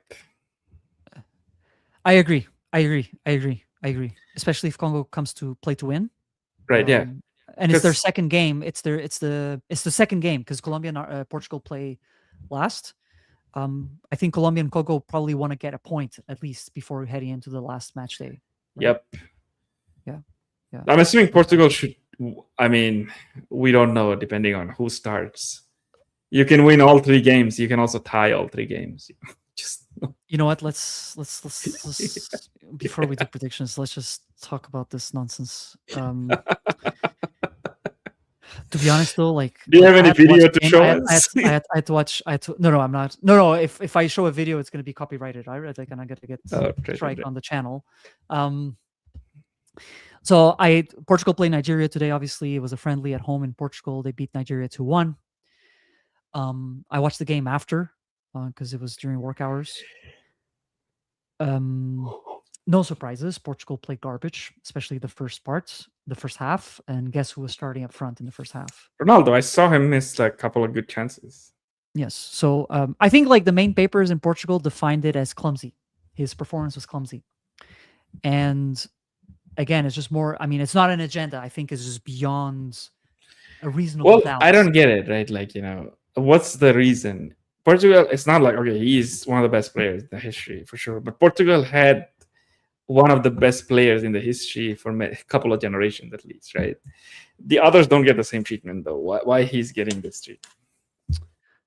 Jose Mendes, is it because his agent owns the Portuguese Federation? Yeah, I'm not. Yeah, of course. All of this is going to be our opinions. Obviously, we don't know anybody in particular that has told us anything, so it's just based on our opinions. I think there's money involved. Yeah. Like from the argument that there's nobody else that can play that position in Portugal. Even if you were to argue that, then what does that mean? Does Ronaldo have to play until he's 80 years old? Like, and when does it stop? And we say all of a sudden, oh, we need another worldly player, because there's probably not going to be another player like Ronaldo, just like there's not going to be a player like Messi. It comes in waves, but we're not going to have one available. But Portugal has Gonçalo Ramos, who he may not be a starter for PSG because Dembele is ahead of him, but he has better link-up play than Ronaldo, and he's a decent finisher. He's shown to do that. Gonçalo Guedes can even play there if there was a false 9. I think there's issues with the coach, but there's players there that can do the job. And again, Ronaldo didn't play against Switzerland. And what did Portugal do against Switzerland in the last Euros? It's like a 5-1, 6-1, 6-0. Like, wait, I forget what did it was. Portugal score 6 goals against Switzerland? Yeah, in the round of 16, it was 6-1. And guess who started up front? Guess who started up front for Portugal? Gonçalo Ramos. Gonçalo Ramos up front. Guess who scored a hat-trick in that game against Switzerland? Gonçalo Ramos. And okay, can Switzerland be garbage? No problem. Round of 16. Switzerland is not a 6-1 team though, because was it the last Euro or the World Cup? Or where did they do it? Sorry, this was 2022. You're right. It was the World Cup. The World Cup. Sorry, 2022. They played very well against Brazil. Yeah, and in 2021 Euro, they knocked out France, the defending world champions, and France. Yes. Like there's evidence there that shows that if Gonçalo Ramos is given enough minutes, and that's the problem, he doesn't get enough minutes. Like if you just expect him to play once every blue moon, there's only so much a player can do. But he's shown that if you need to step in, the team plays better with him. And this was under Fernando Santos, who was garbage as an offensive coach. Wait, did he play against Morocco, Ronaldo? No, he came in from the bench. But in that game in particular, I think the issue was that Morocco was playing defensively very well. Yes. And we were playing with Fernando Santos at the helm, who is incapable of coaching a team to play offensive football. So I think both things can be right there. Ronaldo came in. I think in the last 10 minutes, if you need a hope and you bring in Ronaldo, I That's still don't fine. like Yeah. that, but I'm fine with that. But like today against Nigeria in a friendly at home, it was abominable. It was abysmal. It was abysmal, right? Like another, and it's the question becomes: he had 45 minutes in the first game, friendly game in the weekends. He plays another 45 minutes. Gonzalo Ramos barely gets a sniff. So to answer your question, I think there's money involved, whether it's sponsorship deals, the agents pushing it, making sure there's enough, coverage of him. It reels that if he scores goals, then there's potential for more and more, opportunities outside of the field. I think that's what it boils down to. There is no logical explanation, like from a footballing perspective, right? And like this brings me to my next point, which I think Ronaldo is one of the reasons why I think, like we talked about last time, he's not going to make it. But like just like last time, this guy was talking about the team he needed to be ready for storms when they're going to be playing in the group. Tornadoes. I listened to the interview after the game, right? So they asked him like, do you think like were you satisfied like with everything, with the outcomes of the games, like and with the way Portugal played? And he said, yeah, I was very satisfied, which is concerning because Portugal played like shit. The second one is they asked him, well, you made lots of changes. Do you know what your starting lineup is going to be? And he said, no, not yet. Maybe Colombia will win the group. Who knows? If you guys are going to shoot yourself in the foot like that. I mean, I think Colombia is going to top the group because of that. Like, yeah. That's why. That's why. Because that's probably why. Yeah. Uzbekistan, unfortunately, it's just. Let's not go there. Yeah. We're here. There's just if they even score a goal, I'd be very surprised. Congo might put up a fight, but I think they're just going to fall short because of lack of quality. And just because the other players in the other teams play at other leagues at a much higher level. When push comes to shove in Florida, when this team faces Colombia, I just don't see him having a plan in case things go wrong for Portugal to get it through. So yeah, I just wanted to touch base on the fact that he still doesn't know what his initial team is. He's satisfied with how the team is performing, right? And he says the team is ready. So he doesn't know who he's gonna pick, but the team is ready. Yes. Okay. Yes. And I'm literally, I'm like, obviously he answered the questions in Portuguese, but I'm trying to not paraphrase. I'm trying to go word by word what he said. Like the last question was, do you think the team is ready? And he says, yes, they're ready. So we'll see. Pretty much touch based on all the important teams. Wow, so we're already over an hour, but I did want to go through a prediction. Like now. Yeah, let's do the brackets. We did all our shared our opinions on what's going to happen, and in particular how I think things are going to pan out. Let's see, can I make this bigger? Okay, that's probably big enough in case people are watching at home or somewhere in the toilet, wherever it is. All right, so the way this works, I select the teams and positions, and then once this is selected, it goes through the knockout stage. So let's see how far we can get. So Group A, I think we've said South Korea. We said South Korea and Czechia. Yeah, I don't know who's gonna be first, so we can pick Czechia because they have the European thing going on. Yes, yes. It's gonna be this. And then Mexico, South. I'll let you pick for this one. Yeah, I don't. It's tough, right? Mexico. Let's give it because they're host nations. They make it always. Home advantage, home field advantage. Yeah. Okay, yeah. Again, yeah, I'm not familiar with the South Africa team as well. So it's not the 2010 Chavalala, Yes, that was a good game, man. The same point though, home field advantage. Yeah, it makes a huge difference, especially huge difference. Yeah, right. That Mexico team was very strong. They shouldn't have tied with South Africa. Yeah. Yes. And Mexico is a big footballing nation. Like they'll have enough support, right? Qatar is by numbers, right? Much smaller team. So, okay. Group B. Oh, Canada. Oh, Canada. Dear. Oh dear. Switzerland is gonna be first. This one. Yeah. So what do you think? Yeah, I got the same order. Yeah, Zimbabwe, Canada. Yeah. I think with Jesse Marsh, we're beating Qatar, man. Like, yeah, we can't lose. I think we're beating Qatar, and I just don't see Qatar beating Switzerland or Bosnia. So no. Yeah, we'll just go by elimination there. Yeah. Group C, I'll let you pick this one because I know Brazil is your second love. Oh, it's actually in the It's right not. order right now. Like first, I Brazil, bro. you know what? I agree. You I think had the with same one, Carlo, right? yeah, with Carlo at the wheel, Brazil. If it wasn't Carlo, I would argue Morocco just Morocco, because of their recent history and their squad depth. I think they right? would come in, but yeah, Recent form too. Like Morocco made it to semis last World Cup. Brazil didn't. exactly. Well, yes, yes, yes. But again, different teams. I There it is, believe yeah. Morocco changed coach as well. I don't think it's But the they same got most coach. of their. Who's like? There's Mazraoui, Hakimi, the goalie. I forgot his name. They also got. I forgot some of their Yes, attackers. yes, yes, yes. I've got yeah, I've actually. Do I have it here? Hakim Ziyech is not there, right? Ziyech. No, no, Yeah. no, no. But this is the from Transfer Market. Oh, they have Brahim Um, Diaz. Or El Zazuli is the left sorry, winger for not yeah, Betis. yeah. Yeah, Diaz. Oh, Diaz, we know him very well.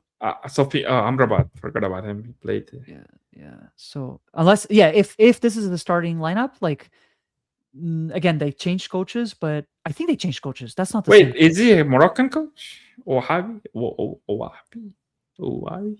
Let me check. I don't recognize him. Yeah, I But don't why is he? Why is he there? Is that? Oh, he's yeah. It was because before it was Walid. I remember Walid. know. Walid. He was the coach It's for your barber, Morocco, but he's your not. friend, He's not there. It's Mohammed. I don't know how to pronounce his last name. Mohammed Mohammed Owahbi. Wabi. Wahbi. Owahbi. Wahbi. Owahbi. Wahbi. Wahbi. Owahbi. Ask Yes, Rami, he actually. he's the coach for Morocco. Yeah, and he's got U20, U23 Morocco. So he's kind of doing De La Fuente style. You know how Spain brought the guys from the Right, youth right. Youth training. team. Yeah. Yeah. So he's Belgian. He's a Belgian coach though, but with the Moroccan. Heritage. It looks like it. Yeah. So not familiar. Don't know. But enough. Like unless they shit the bed, Yeah, Scotland yeah. might put up a fight. But yeah, push comes to shove. Okay. Scotland did well in the what's it called? They did well in the qualifiers, but historically Scotland don't do well in World Cups. Yes, exactly, So exactly. you I know, don't. Yeah, I don't. I just don't see enough there. Okay. Group D Group though, D, Turkey probably. Turkey, yeah, Not familiar with the rest. We already talked about USA. The and question then here is, Paraguay could be second, and I have a feeling Australia might be third or second. dude, if we talk about US, if US ties or drops points against everybody, US can finish last, and I Yeah. wouldn't be shocked. Okay, I'll let you pick this one because Australia team I know because they're in AFC, and I do follow Asian qualifiers, Yeah. but I'll let you pick this one. Okay. Yeah. Well, Paraguay was the last team with 28 points, but they were clear above Bolivia. Like they beat Argentina 2-1. Paraguay beat Brazil too, I think. They tied Ecuador. They lost to Colombia 0-1-0. They beat Uruguay 2-0. It looks at home, Paraguay was very strong. Yeah. Yes. But they're not at Very home. strong. But yeah, away, that's where. But you know what? Other than Bolivia, actually they lost Bolivia 3-0. Everybody loses to Bolivia, man. Yeah, but all the other games, very close games. So they're not like they only conceded 10 goals. The second best defense, tied with Argentina and behind Ecuador. So they just don't score goals, but they defend well. And in a World Cup, that's a lot. That's it's just the score. I think USA with the home factor, I wouldn't discard that. Australia, there's just not enough competition in Asia, I feel. So I'm gonna go bold. I'm gonna go Paraguay. With the no, I'm okay. You know what? Here's what I'm gonna say. I think Paraguay and USA might be tied in 4 points, and maybe goal differential USA makes it through. But it's very tight, like very tight. Like that's how I would go about it. So, but I mean, none of those teams will go far, anyways. So yeah. It could be any order: the second, third, and fourth. yes. I would probably put I think Australia. The reason I say is they do well in the World Cups in general compared to where they're from. So they have that going. So we'll see. Okay. Group E. I'll let you do this one. Oh, I mean, let's do 1 and 4 first, then we can think. 1 is Germany, 4th is Curacao. Okay, because I've seen some analysts claiming Ivory Coast and Ecuador, making a run here. Okay, come on, like they're gonna make a run, but Germany, okay. Yeah, we don't even need to get into it. Germany Yeah, first. It is her heritage. 2018 World Cup was, it was, they were just carrying on the curse of every, between 2000, after 2002, I think all the there were like 3 4 World Cup, all the champions were getting eliminated in the first round, right? They have that cyclic curse in football quite often, right? Yes. Yes. Yeah, so it was that. um so last year didn't happen. This year, who knows, might happen. But yeah, let's see. I don't know well, actually. Yes, Ecuador played well in the Ecuador finished seconds, 5 goals yeah. conceded. They barely score, just like Paraguay, 14 goals scored, but they barely conceded. Like 5 goals in 18 games. That's Yeah, ridiculous. that's Jose, prime Jose, Yeah. Jose Yeah. Oh yeah, 'cause Carvalho. it's Pacho. Who's their other center back? Wait, I actually forgot. Who's their other center back? But anyways, I know they have Estupinian and good players. Good players. They definitely like a good defensive team. Clearly, by the numbers. Clearly. Okay, defense wins you the league actually. So yeah, let's go with Ecuador 2 and Cote d'Ivoire. Cote d'Ivoire is third, and of course Curacao. Germany Yeah, might score like 8 goals in one game, Yeah, curious to get the- see Cote d'Ivoire. Cote d'Ivoire. Oh, they 8 wins, 2 draws. Yeah, they cruise to the group. But yeah, sorry, Ecuador seconds, like basically as demonstrated here. yeah. Okay, and there's Curacao, happy to be there. Sounds good. Okay, Group F is a tricky one because everybody on form or everything, they're kind of not that far off. I think this is the hardest group to predict. Yeah, Like Sweden, they were shit, but in the qualifiers, shouldn't even be here. They shouldn't even be here. But they arrived, and you never know what might happen. Gyökeres, I know.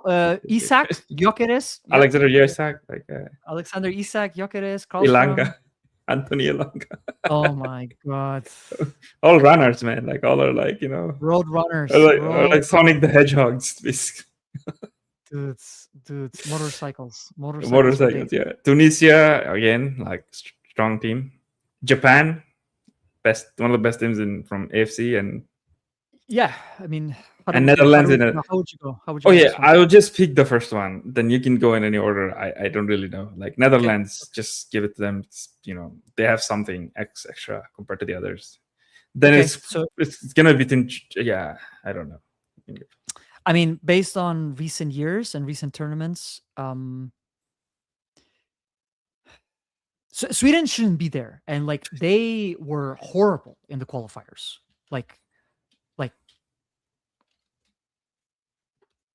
they finished last or second last. I think it was only 2 points. I think we talked about this last time. Like they finished below Slovenia and Kosovo. Like they didn't even win a game. Wait, Kosovo? Yes, Kosovo. Yeah, Kosovo even went to the playoffs. Like, man, that country is so small. Yeah, I know, but like that whole area, ex-Yugoslavia, they're full of good players. Right? They're all amazing players. Man. Bosnia kicked out Italy, right? So Italy, yeah, Croatia, then Sweden, Serbia. I don't know. Based on recent history, I would probably put Japan seconds. Like Japan first. Yeah, I don't think for Tunisia, I just want to see who they played in the qualifiers. Again, not too familiar, but again, like we just have to go by the recent numbers if we haven't watched them. Namibia, Liberia, Malawi, Equatorial. Okay, they had 9 wins, 1 draw. So very. Okay, that's an easy group though. Okay, yeah. So you know what? I think Japan seconds. It's going to be a tight. Like after Japan, I think Tunisia and Sweden will probably fight for that 3rd spot. I think it will come down to their game. I don't know, man. I hate doing this, but I think I just refuse to believe that Sweden can get anything out of this based on I just can't. It will be crazy with Alexander Isak and Gyökeres up front. Yeah. You'd expect them to score goals, but if they can't beat Slovenia and Kosovo, I'm sorry. By the way, Slovenia didn't even win a game, and they still finished above them. Did they just tie the 4 ties? Yeah, they tied 4 games, and Sweden only tied 2. We're not doing this. We're definitely not doing this. We're not doing this. Okay. Group G. Mohamed Salah. Does he have Does he have something in the bag? Well, we don't know. So Belgium should top the group. There's like no competition there. It's gonna be between the other three. The other three are, I think, New Zealand is from Oceania, which is OF. I think AFC. Iran is generally stronger Asia. team in That's Asia. Asia. Yep. And Yep. between Iran and New Zealand, Iran is better. I'm not sure, like between Egypt and Iran, who's better. So Did New Zealand have to advance? because They advanced to the third Africa round. is harder to qualify from generally. Actually, no, Oh yeah, Asia is harder because of the sheer amount of countries are there. I was But gonna say Iran. Iran Yeah. definitely went through a harder qualifier. Right. Like New Zealand just had to beat Fiji and New Oh, that's Caledonia. the okay. In that that confederation, it's only Australia and New Zealand, and Australia doesn't even play there. They play in AFC, so it's just New Zealand. Yeah. Yeah. So, well, yeah, exactly. So, and then Iran plays in Asia. Like it's Middle East and Asia, right? They topped their group with Uzbekistan, tied in 14 points against Turkmenistan and Hong Kong. So it's difficult, right? Because the opposition is so weak. Yeah. But man for man, Well, like, yeah. what about But Iran always Egypt? put up a good fight in the World Cups, right? Iran generally does They well in do. the They World Cup. do. They always have quality players to do But something. the question is, are they going to be allowed to play all the games? You know, because of visa situation. If they don't, if Iran doesn't get to play, their games are forfeited, right? The games just don't happen because you can't bring in a new team, right? At this point, Right? Yeah. They already arrived in Mexico, I think. Okay. Well, yeah, Egypt did not lose a single game. They beat Burkina Faso, Sierra Leone, 8 wins, 2 draws. Just Okay, let's go with this. Like, but Iranian have something to prove, right? In this World Cup, so I'll go with Iran. They're allowed. Egypt, They're New allowed to Zealand. play. Yes. Yeah, Yes. yeah. Okay. Iran, got something Egypt, to New Zealand. Yeah. Okay. Let's go. Okay. All right. That could Okay, be I'm any not order, even. but I'm yeah. not Yeah, gonna this is ask for Group H. But yeah, having discussed Uruguay, Saudi Arabia, Cabo Verde, Saudi Arabia, I watched some other highlights of the most recent games. I was intrigued. they have a good different coach again, but their league is also improved, right? A lot of older European players, I was high gonna say, class. So you never know. Say, not European level in terms of quality, but they have been there, like they're playing against so you never know, man. Okay, you pick. You know, these ones, like it's too close to each other. You know what? I have a feeling. You want to do a math thing? You want to do a math thing here? I'm gonna do a math thing here. I think Cabo Verde is gonna be a surprise team. I think it's gonna be a surprise. And it's gonna be Uruguay third. Yes, and I think Uruguay is just gonna edge it. So I'm gonna do it. Okay, like let's see. But it's a bold prediction. Bold prediction. When I saw Cabo Verde, they topped their group in the qualifiers in Africa. They beat Cameroon, by the way. They were ahead of Cameroon, Libya, and Angola. Like these are not bad teams. So when I look at all the teams in their won their respective groups, I found Cabo Verde to be the one that punched above their weight, right? Okay. And like defensively solid, like 1-0 against Cameroon, like yeah. So like 4-1 against Cameroon, I think. Yeah, wow. Like sorry, no, they lost to Cameroon 4-1, but they beat Cameroon at home 1-0. Yep, they beat tied against Angola. Yeah, like beat Angola away. Yeah, you know what? Bold prediction there. Let's go. See. We need to have some crazy predictions, so let's go. Yes, I'm happy with we need some bold predictions. Yeah.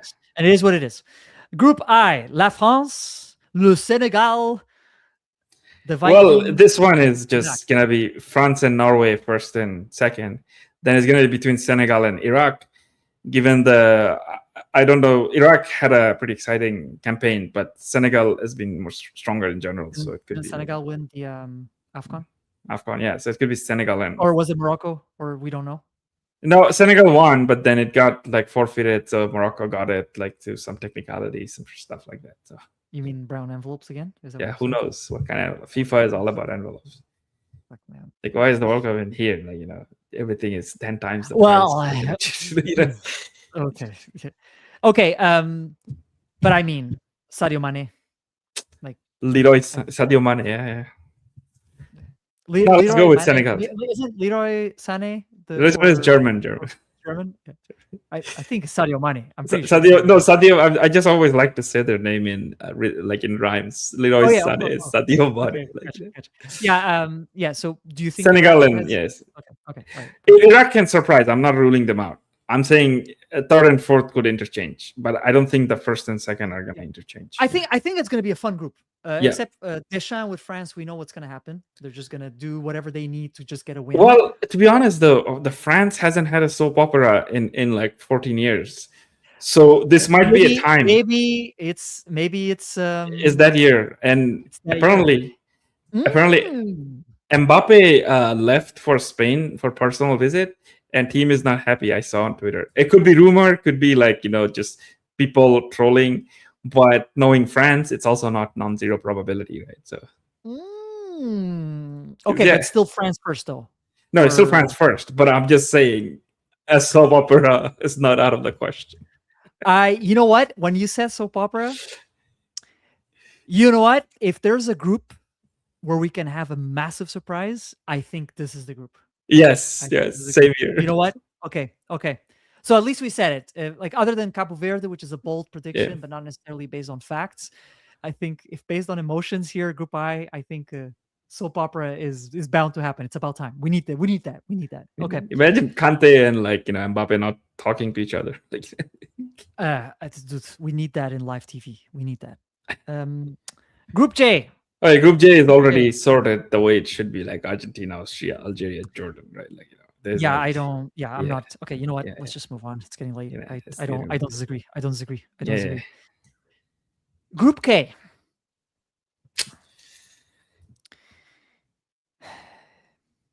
Okay, so you want to say okay? So there are two possible. But number one would be Portugal. But if Ronaldo plays 90 minutes each, all three, it could be Colombia or Congo. I'm saying you guys might tie all three games. Well, and you know what? There's been a tournament where we tied all three games and won the tournament. And we went to the tournament by basically tying every remaining game, just winning on extra time or penalties. So I wouldn't rule that out. We've seen it. The question is, and again, like I just can't help myself, is Portugal's first game is against Congo. And we know they're preparing for the storms under a roof. Yeah. If storm happens, then Congo is gonna win, right? I'm just saying. Because I feel like they play in harsher climate than the Portuguese players who play in like nicer climate in France. But let's be real. Let's be real. Even if you have Ronaldo, even if Portugal's playing with 10 men because Ronaldo is on the field, if Vitinha, Bruno Fernandes, João Neves are on the field, Trincão today was probably like a spark, a bright light. If he comes in, Conceição scored a magnificent goal. He's probably going to start. Conceição. Yeah, I just don't. No, Portugal should. I don't see Congo. It's just that I think that last game against Colombia playing at home. Is Portugal going to fuck around? That's my question. They might, they might. They have in the past. Remember the last tournaments? Who did they play? What was that last game against Georgia? Wasn't it Georgia? Or was it Georgia? I don't remember. I swear they lost 2-0. There are tournaments that Portugal came in as a favorite and didn't make it past the first. Well, but we said they're not favorites. Like we've probably argued that they might have one of the best teams. Yeah, well, yes. But like they have the best midfield in the world, right? In terms of form / quality overall. On form, yes, yeah. Like we both are not huge fans of Bruno, but like if Bruno is told, Bruno has discipline. It was Georgia. Portugal lost against Georgia 2-0. I remember. It was like. Was it Kvaratskhelia score or something? He scored a goal, I think. Yes. Because we were the last group, I think, Group F. Yeah, Portugal, Georgia. We lost the last game. We beat Czech Republic 2-1. We fucked around because we only scored in the last minute of extra time. Right. Turkey, we steamrolled. That was a good game. And then against Kvaratskhelia in the second. Yeah, Portugal literally fucked around in that tournament. Like. Oh, was it the Euro? Yeah, that was the Euro. And then like the the last World Cup, the first round, the knockout stage was against Uruguay, and we lost like convincingly. And then we tied against Slovenia in the last Euros. We tied against Slovenia in penalties and went to full time, extra time, and then went to penalties just to beat them in penalties. And then we finished 0-0. Like, dude, I can't help myself, but I think Portugal is going to drop points, and I think the question is Colombia's defense going to hold up for that last game? Right. So I just have a really hard time believing that they're going to fuck around again.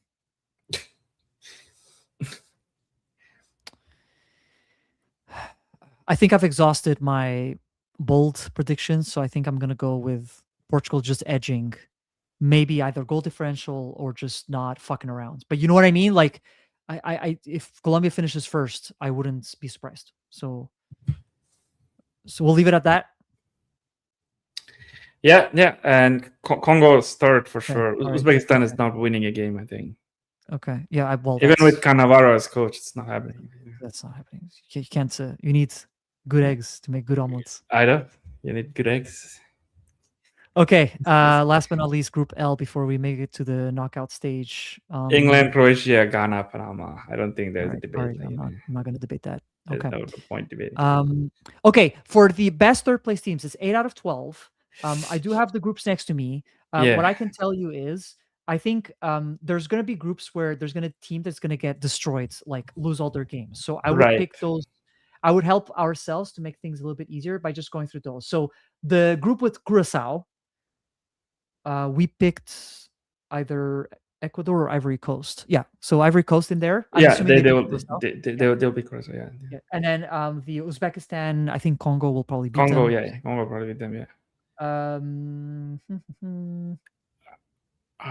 Qatar. Does Canada beat Qatar? Canada beat Qatar. Yeah. All right, Canada as well.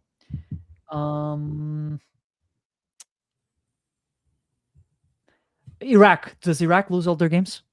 Iraq lose, but it might be tight with against Senegal. So you never know. Okay. Hold on to that one. Mexico would be a group with South Korea. Yeah. Mexico, right? Yeah. I think that one. Mexico. South Africa probably doesn't stand a chance. Egypt. They're playing with Belgium, Iran, and New Zealand. Will they beat New Zealand? No, it might be a tie. Actually, New Zealand is hard to beat generally. Okay. Ghana. They beat Panama. They have to Ghana beat Panama. Okay. So, Tunisia, Sweden, Japan, and Netherlands. I think they beat Sweden. Like, I just beat Sweden. Okay, go with that. Yeah, okay, we need two more. Uruguay, Saudi Arabia, Cabo Verde, Spain. No, that one's gonna be tough, man. Because we said like any three of the Yeah. Okay, Scotland. They beat Haiti. Scotland beats Haiti. Easy. Yeah. Stop. Okay, 3. Okay, we need one more. So Paraguay, USA, Australia. Okay. Algeria. Do they beat Jordan? Algeria beat Jordan, but I don't know by how much.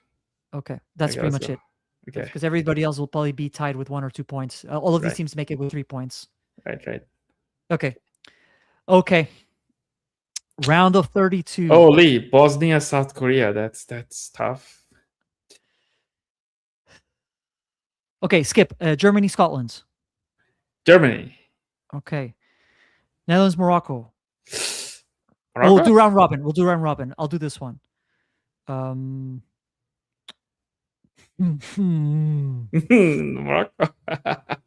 We never know.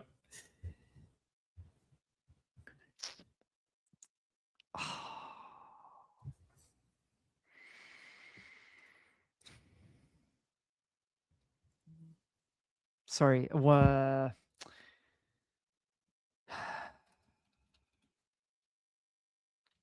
I'm looking at Netherlands' run in the qualifiers. Sorry.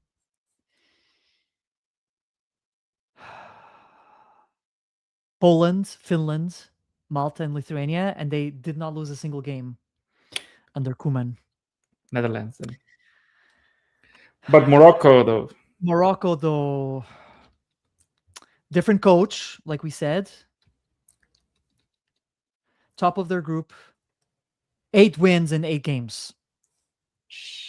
2 goals conceded. I'm sorry. Okay. This one is Brazil. Okay, let's start. Brazil, Japan. Yeah, I don't. Yeah, let's see. We've seen No, good games, by the way. Brazil, Japan have been good games in World Cups. no, But in like, World Cups, Brazil always kind of but won, I Brazil think. always wins. I don't think much. Yeah. Quality for Brazil has changed, and Japan has gotten better. Japan beat But them in the friendly game, but I think in the real game, Brazil edges it. okay, yeah, but under Carlo. Okay, perfect. Okay, France, Tunisia. Okay, okay. Next one. I'll I mean, give you France this one. versus mini France. Ecuador, Norway. Okay, this one you pick is hard. This one, like, I don't know. Harland takes them to round of 16. Odegaard plays for their team.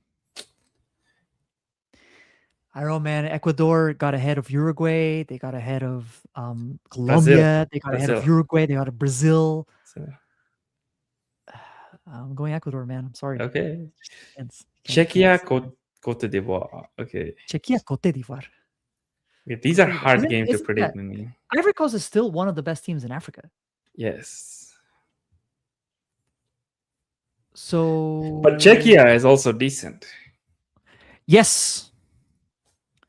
Yeah, and we said they're going to top their group likely. Ivory Coast lost to Egypt 3-2 in the last AFCON. And they topped their group, 8 wins, 2 draws in the qualifiers. And we said they would be third place team, right? That was our prediction. So Czechia, maybe.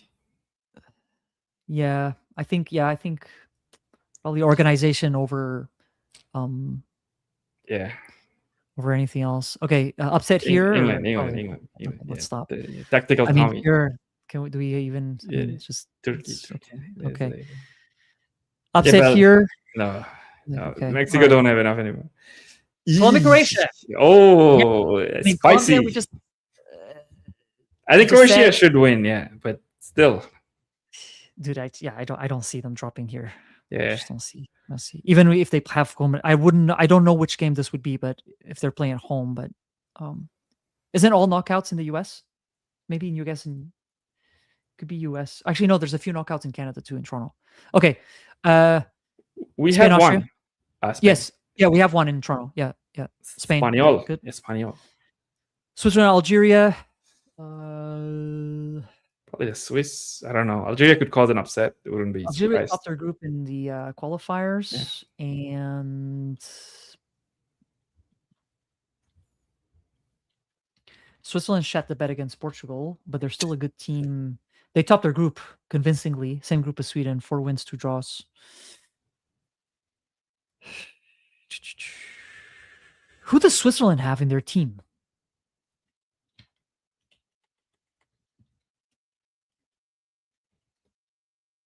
I can only think of Kanji and Okafor.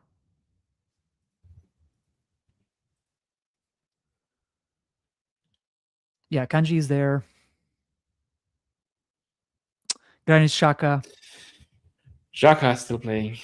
Ruben Vargas. Yeah, he's a good player. Mbolo up front.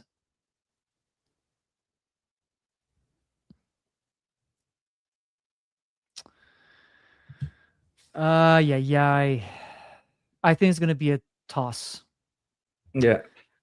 Going to be a toss. Whether it's Switzerland's defensive, like it might be even a tight game. I don't have enough information here. But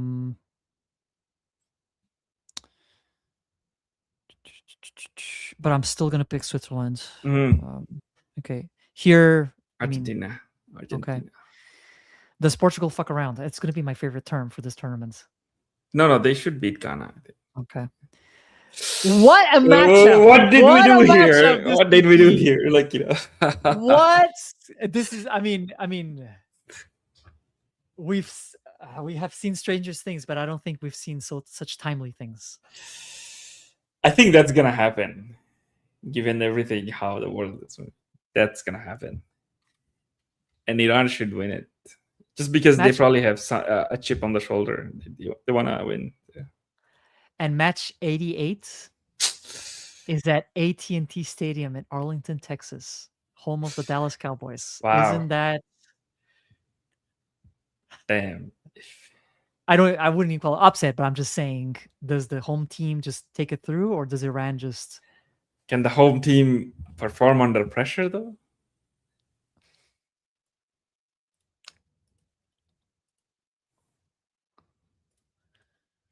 Iran. Okay, let's pick Iran. All right, all right. Let's see. Okay, juicy matchups. Oh, We didn't we pick forgot to pick the South Korea, Bosnia. To be honest, like Bosnia being Italy, like I'll just go with the most recent, like yeah without Bosnia additional Bosnia. information. I'll just pick that. Germany, Oh, France. France. Yeah, okay, Without no soap problem. opera, France. Okay, Morocco, Bosnia. I mean, if Okay. Morocco beats Netherlands, I don't see why they wouldn't beat Bosnia. Yeah. I think it's probably going to be a boring match, but I think, yeah, Brazil, I Ecuador. Brazil should take it. They generally do well in the Okay. against South American. Yes. England, Czechia. Okay, England. Okay, no problem. Tactical Tommy. Croatian, Okay, Spain. it's gonna be hard, but Spain should edge it. Okay. Okay, on form though, Turkiye, Belgium. Like 4 years ago, probably Belgium, but given the last Euro, how Turkey did, they went to like quarters, right? Yeah, yeah. I think I don't know. This one you might have to pick. I mean, Rudy Garcia, he Yeah. coaches Belgium. I think that's him. Yeah, Rudy Garcia. He was like at Napoli for a bit. I remember he wasn't that great, but he was a good coach for Olympique. And he was in Saudi for a bit. This guy's not. He's not naive. And he's definitely better than the previous. He's better than Roberto Martinez, which for Belgium, and he's better than the previous guy. I forget his name. That was for Belgium. Wait, was Rudy Garcia? Was he coaching in EPL or no? Nope, nope, nope, nope. I think you're thinking of another Garcia. Hmm. Yeah. But no losses. They did play Wales, North Macedonia. Okay, so a relatively easy group, but he still had to beat those teams. It was a crazy game against Wales, 4-3. I don't know, man. I'm excited for that turkey. So I want that turkey Let's run. go. Let's go. I want that turkey run. Can Anil this? Okay, and here Argentina, Messi, Messi. another. Yeah, Argentina. I think Argentina and Iran they've played before, right? In previous. They played before. It's tough game, but Messi, Okay. Okay, can you beat the Swiss? Again, I mean, like if Ronaldo doesn't play, and based on how they did a couple of years ago, I think, or Portugal. 4 years ago. Portugal. Yeah, so. Portugal. Okay. Portugal. A few. Oh, this is a sick quarterfinals. By the way. Man, if this is the quarterfinals, we're watching every game. We will be there. Well, they're all late games, so we should be able to watch. Okay, France, Morocco. I think Morocco will give them hard time, but based on just the amount of talent French team have. Yeah. Same thing here, I think. Spain. Yeah, it'll be a tough game. I think if Turkey goes expensive, they're gonna get destroyed. They need to play how they played in Spain. So okay, Brazil, England. Ha ha ha ha ha ha ha ha. England never beat Brazil in the World Cups, right? Never? Not in the World Cup, I think. Wow. But so what does that mean? What? Does it mean that it's coming home? No, it might be. Oh, no, actually, they might have beaten them in 1954. I'm checking. Well, there was a quarterfinal. Brazil beat in 2002. That was the Ronaldinho goal, right? Oh no, that game was amazing. That was 2002. 2-1. Yeah, Brazil was too good. 1970 was a group stage game. They beat them. Yeah. And then they beat them again in 62. Wasn't 62 when they won the World Cup? Yeah, Brazil won the World Cup. Generally, if Brazil beats England, they win the World Cup, right? I mean, Tommy Tux again. Tommy Tux versus Ancelotti. See, this is like the Champions League kind of matchup here we're talking about. And this England team is less mentally fragile than before. So yes, but you know what I'm thinking though? I just can't help it. Declan Rice, Bukayo Saka, Harry Kane, Elliot Anderson, Morgan Rogers. How many minutes are these guys carrying? How many A lot, minutes? a lot, a lot. And also, Brazil, as the game goes on, they might grow into it more. Just because it's Brazil, right? It's not the same team as before. Brazil, okay. Vinicius Jr. Vinicius, Matias Cunha, Casemiro, man. Yeah. Casemiro with a header. Casemiro with a header. Extra Casemiro time. with the header. Extra time. 90-minute header. Yeah. Okay. Okay. This is not. It shouldn't even be a question. Wait, is this game in Miami? Because then you're playing in La Bombonera, basically. Oh my God. Match 100s. Arrowhead Stadium, Kansas City, Missouri. I mean, Messi. It's Messi against Ronaldo fans at that point, right? Yeah. Like that's and I think that might be a 50-50. Right? Dudes. We're talking about a coach who has taken Argentina to Copa America Twice. Winners back to back. Back to back. World Cup. And then they've won. Yeah, they won Copa America, World Cup, Copa America. Copa America. Copa America, World Cup, Copa America, yeah. Against Roberto Martinez, who is preparing for storms and doesn't know his... Dude, what? No, okay, coaching, yes. But, if Roberto Martinez doesn't, fuck around, right? So you can have... He's had 2 years to not fuck around. And, other than the Nations League, that nobody takes it seriously except him. Anytime Portugal has come and faced a strong opponent, even if it was different coaches, they just don't get it through. And Roberto Martinez has not shown he can get anything that makes me think that he can come at Argentina and beat them. I just don't see it, man. I just don't see it. Okay, so Argentina, I would be over the moon if this was not the case. But Argentina. Unless they have injuries, unless Messi is injured and Enzo Fernandez is injured and McAllister is injured and you know what I mean? I just don't see it.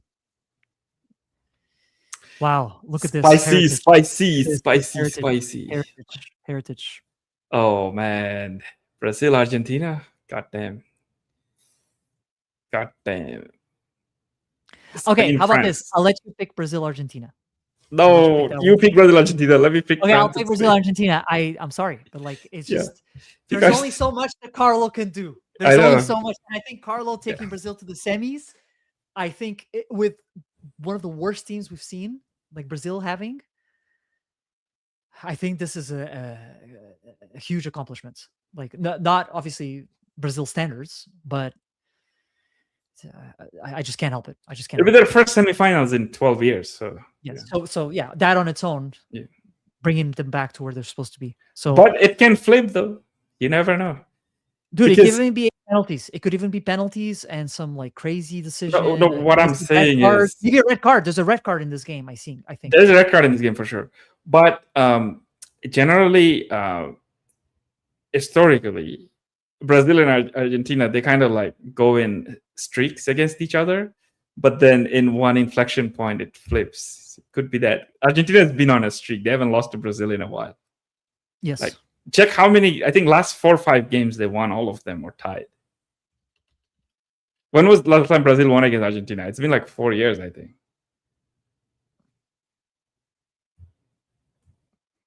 They lost the Copa America final. They lost, I think, at least one of the qualifiers, if not both. Yeah, for qualifiers, I mean, this goes back to 2023. I haven't seen the... I have it here. So for the most recent qualifiers... 4-1. It was Argentina scored 4. That's before... they beat Brazil at home. They went to Brazil and beat them 1-0, and then at home, they beat 4-1. 4-1. So 4-1. But again, this was... this was the other coaches. Different coaches. But even for previous qualifiers, 2023, Argentina beat Brazil 1-0. There've been close games.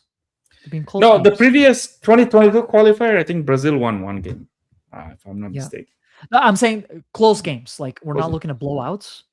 No, the last game was the blowout, but it Yeah, was exactly. bound That to was an happen. exception. Yeah, It was an yeah. exception, but it was exactly. It was about No, I mean it was So coming though. You've seen how shitty Brazil been playing, so it was oh, good that dude, it happened. Yeah, I've never gotten that far, but yeah. the Brazilian Federation was just stubborn not to make changes. Okay, let's come back to Spain then. Like, let's see. La France. You think France?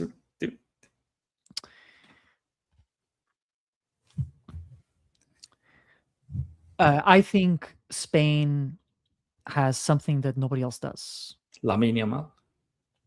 No, because Lamine Yamal is actually injured. I don't even know how much he's going to play. I think what De La Fuente has shown in the last tournaments is that even if there's some players missing here and there, keep in mind in the final, Rodri, I think, had to be subbed out with an injury. Turns out he had a torn ACL, right? Spain didn't skip a beat. I know Yamal may not start during the tournament, but like even with the number 9, he played Oyarzabal as the false 9. Deschamps, he's not going to change. I think so. I think Spain takes it though. I think in the previous tournaments, Yamal scored a worldie on the Spain-France game, I think. Yeah. Is his Arjen Robben style goal, right? I don't see. I see Spain's midfield against France midfield. France may have Shirky, but like Pedri, Fabian Ruiz, Zubimendi if he has to squeeze in. No, Spain. Gavi. Sorry. Yeah. Who was called up? Was it Ferran Torres? Who was called up? No, Ferran Torres. There was a Barca player that was injured. I forget, and then he had to be replaced. Was it Fermin? Yeah, Gavi was called up. Yes. So yeah, they're midfield, right? Zubimendi, Pedri, Fabian Ruiz, Moreno, Mary, whatever. Alex Baena, he's a good player. Like I see De La Fuente has shown that he can bring in players, and as long as the system is ticking, they can get it through. And like Dani Olmo, by the way, Yereme Pino, Nico Gonzalez. Nico Williams, you mean? Nico Williams, sorry. Nico Williams, right? Yeah. Nico Williams, yeah. I know their center back may look sus. We talked about it in the previous stream. Spain never relied on their center backs though. Never. Yeah. Like I know, but Olise, Shirky, Mbappe, if everybody's fit, this could be a 2-2, 3-3, 4-4 shootout. Like to be honest, both of this can be like 2-2, 3-3 with red cards and stuff. Both. I think Spain, France, less of chance of a red card. Brazil, Argentina is probably each team having red cards. 10 men each team after in the red cards with serious. And it's gonna be simultaneously, 2 players are gonna get sent off from each. Yes. So, we have like people showing up. Yo, what's going on? Like, thanks for joining. For everything, we're almost done actually. Like you just got the end of the stream. I might have missed this message, so I haven't seen it yet for a while. But yeah, going back to I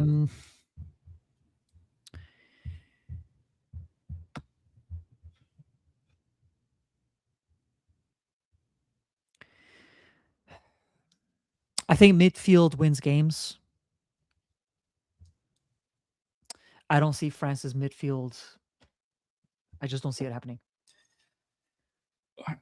Lamine Yamal, if he's not injured, another worldie. What do you say? Yes. Let's go with that. Because they did dominate France in that game in the Euros, right? They did. I think they did play better. Yes. Yeah, they played better. Yeah. Okay, France, Brazil, probably France taking it. Brazil doesn't do well against France in general. Yes. Or if France just give up, then Brazil might win. Who knows? Sorry, so third place team though. Yeah, third place could be.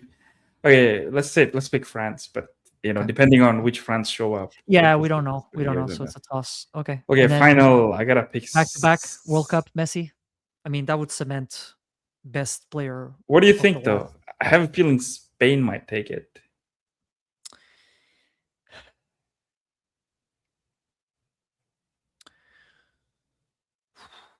I was watching a few analysts yesterday.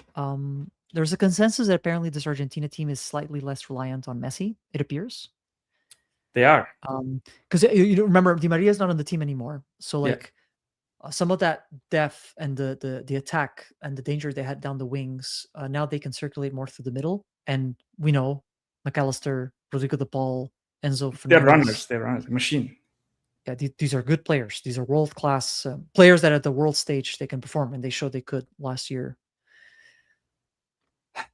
Can Spain stop Messi? They can. I think so. Because Messi is not the same Messi also.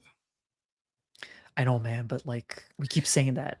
And like, No, but okay, you cannot stop Messi for a whole game. You just need to make sure, because he's gonna probably create a goal or score a goal, right? It's Messi. okay. You just need to make sure that you score more. Like just stopping Messi is not a good tactic, because you'll fail. Yes. Okay, yeah. So I mean, barring injuries, right? Like we don't know what's going to happen.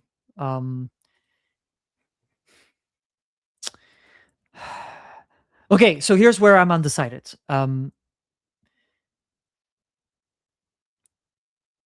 If Messi is out for the final because of an injury, right? I think Spain wins it. Like they're just, I don't think there will be enough X factor. I think they have Alvarez, obviously. Like I know they have players in there, but like I just haven't seen enough of Argentina without Messi, right? So the question is, does Messi make it to the final? So I think if Messi makes it to the final, I think it's like another penalty thing situation. Mm-hmm. But my gut feeling says De La Fuente again. Yeah. Like for the actual qualifiers, Spain, if I'm not mistaken, did not lose a game. I think that was the one where they went to Turkey and they just destroyed Turkey, right? 6-1 or 5-1, something like that. Yeah, that was the group, right? Oh yeah, they tied one game. They're only it was 2-2. It was the last game, but the last game meant nothing, right? Like No, was it 2-2? both teams qualified, I think. Yeah, like yeah. Oh yeah. So, but other than that, 2 goals conceded. They did not skip a beat. Again, Georgia, they didn't have a good qualifying round, and then Bulgaria, who was weak. But basically, and then for the Nations League, they went to the final against Portugal, if I'm not mistaken. Right? Was it Portugal? What is the Portugal. point of Nations League? I don't get it. Instead of having, it's money basically. Instead of having these qualifier friendlies, international friendlies that don't get sponsors, they're like, how can they make money along the way? Portugal is the most successful team there. Yes, they beat Spain. Yeah, because it's the only team that takes it serious. Like that's why I'm saying. After extra time, Portugal beat Spain. It was on penalties. It was a 2-2. I remember this game. Ronaldo scored the goal.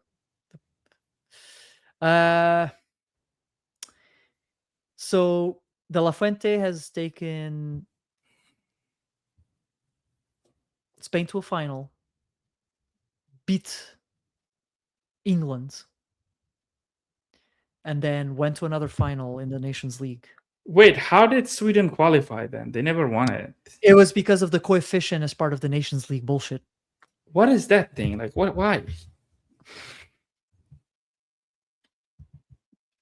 That's why I'm not a fan of them being in the tournament. Like, that doesn't make sense. Yeah. But anyways, long story short, and we need to call it a day because it's been 2 hours. I can't believe it's been 2 hours. If Spain and Argentina play in the final, it would be a very tough one to pick. I'm still picking Spain. I just can't. I'll probably pick the same. Spain. Sorry, one last question. Is Spain in the last World Cup, 2022 in Qatar? They went out in the round of 16 against Morocco. Yes, we remember that. Morocco beat Spain, Portugal, and just lost to France. Basically, Morocco beat its former colonies.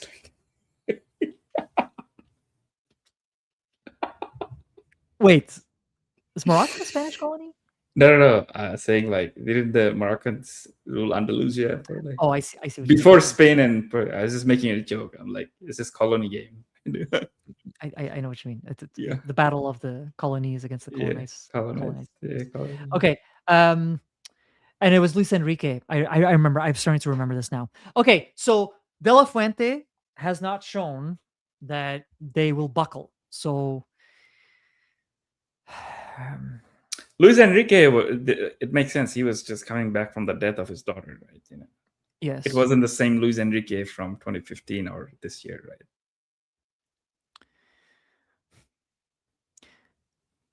When was the last time a team won back-to-back World Cups, if ever? Brazil, In the 70s? 58, 62. And before that was Italy, 34, Oh, yes, 38. yes, Yeah. yes. Brazil came close, then France came close last year.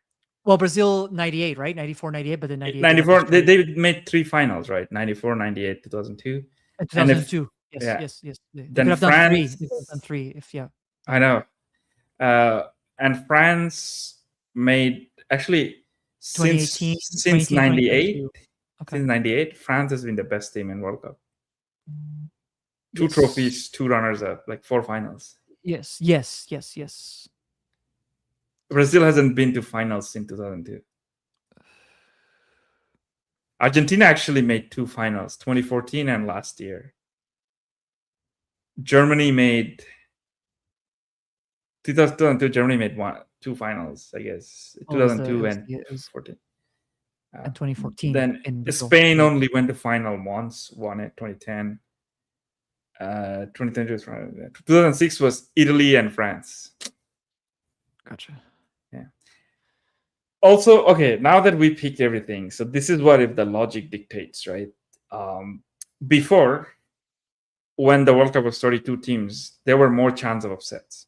Now, if the big teams mess up like the first 2 games, they can still win the last game. Still win the last game, right? And go through as the third. So chances less.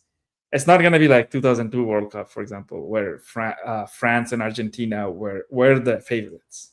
Yes, correct. And they both went out in first round. France was due to soap opera. Argentina, not their fault. It's just it was a group of death. Anybody could get out, right? Dude, that group was crazy. I know. That was like the England with the golden chair, then Sweden with the that very strong Sweden team plus Argentina. Strong Swedish team. Yes. Bielsa's Argentina, that team. It was I couldn't believe it that they went out. Then in 2006, 2002 the world champions went out in first round. 2010 Italy went out in first round. 2014 Spain went out first round. The first round group. 2018 Germany, who never goes out in first round. Absolutely. Yeah. 2022 France went back to the finals again, right? So do you think, are we coming back to the year where the champions might go out in the first round? Probably not, because they have to lose 3 games. No, because no, for Argentina to be out, they're not getting out. Algeria, Austria, and Jordan, even if they don't beat Austria and Algeria, whether they tie because they dicked around, they're gonna destroy Jordan. They're gonna beat Jordan. Let's not. They're gonna destroy them. Let's not 4-0. Let's not be fancy here. Yeah. I think Messi is not going to be enough. Like, it's just that it's 2 well-oiled machines. I just can't. I'm having a really hard time picking.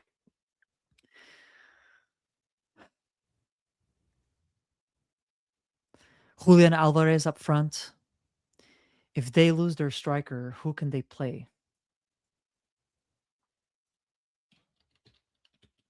Man, I really want to go to bed.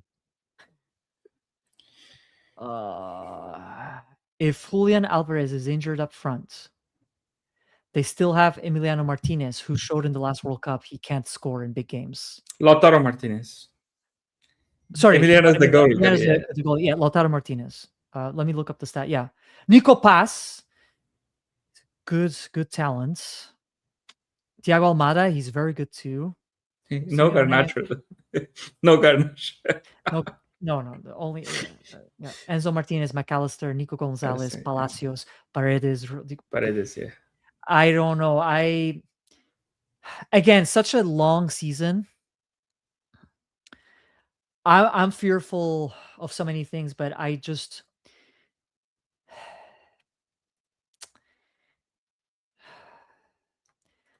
before this tournament, before I started doing the analysis and all that, I still had Spain winning it again. But if Spain in this situation, Spain facing Argentina in a head-to-head match, I'm taking Messi. I'm taking Argentina. Just the depth of the team, the organization, the structure, the fact that they're playing a little bit less So dependent on you're him, but he saying can back still to show back up. Argentina? I'm saying back-to-back Argentina. I don't think if Yamal, like we also don't know if but Yamal has not been playing a lot. I know he has enough talent to just show up and score, but I think it's just asking for way too much. And I think Argentina's physical play as well, I think is going to come. I'm picking Argentina. What are you picking? I don't know, man. I was gonna pick Spain. Now I'm thinking because Argentina haven't done back to back, even with Maradona, right? Like they reached back to back finals. No, I get that. Like I'm Yeah. just saying, I think it comes down to who you're facing. So the No, teams that back you then they faced the same team, right? So, I know, but yeah, yeah, it just turned out that one of the other teams showed up and it was better, right? But I yeah. think if you had picked No, the Argentina to 90 win was it, the refereeing decision or whatnot. Like it's not necessarily gameplay. Yeah. 90? Wasn't the Yeah, hand of 90. God 86? And I've got 86 they won it. The one they lost was like a Oh controversial yes, penalty. Yeah. okay, yes. That was questionable Yeah. prior to VAR. Sure. I don't know.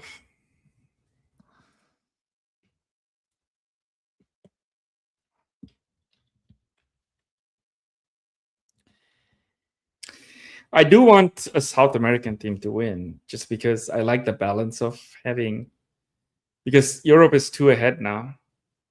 But I've always liked when they were like one or the other, one or the other. Yes. It's funny By the way, though. I just remembered their center backs, Romero, Yeah, I just Lisandro Martinez, and Otamendi, Otamendi. right? Like, yeah, so it's a problem, right? Can they hold? Can they hold the fort? They will hold for Argentina. They might not hold it for the club level. Like Lisandro Martinez, Christian Romero. Like, Yeah, yeah. Will they stop Spain? Martinez is good on the ball, and he's okay defending. It's just sometimes he get turned around. Loses concentration, maybe. Yeah. Concentration, or he's too focused on playing the ball versus defending the ball. So, By the way, Messi, the MLS, the season is kind of midway, if not like the first third. yeah, So Messi is not carrying all the minutes that all these other players are carrying, even the Messi Argentina players. saved him for the World Cup because this is his last World Cup. He's gonna play everything. Yeah. You're still thinking Spain has a chance? Spain definitely has a chance, but is it gonna be materialized? That's a different question.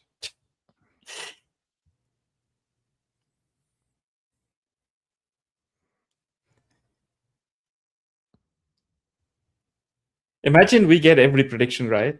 I only got it right once in my whole life. Your It whole was, life? yeah, I got like every game in the knockouts. Actually, not every game because I didn't pick Korea to go that far, but I got the final right. Nobody would. It's just that like Yeah, someone paid the refs. Like I know. nobody So I would. didn't get all of them. Okay, not all of them, but I got every Brazil game, every Germany game, even Spain until Korea. The ones I got wrong that World Cup was the Italy against Korea, Spain against Korea. That was, dude. If that game was in VAR, Yeah. oh, And Portugal against USA, I think. Or Portugal not making out a group. That was the no, other thing. that was terrible. That was just terrible. Yeah, no, but I predicted Brazil Yeah, Germany everything else you final. said was and then you Yeah, picked Brazil Argentina. winning. Yeah, That was so the triangle Ronaldo. yeah, Ronaldo's. But that Brazil team had Ronaldo. Now we have, who do we have? We have no. Cunha, Okay, Cunha is decent, but he's not. Igor Thiago. Yeah. Okay, you were.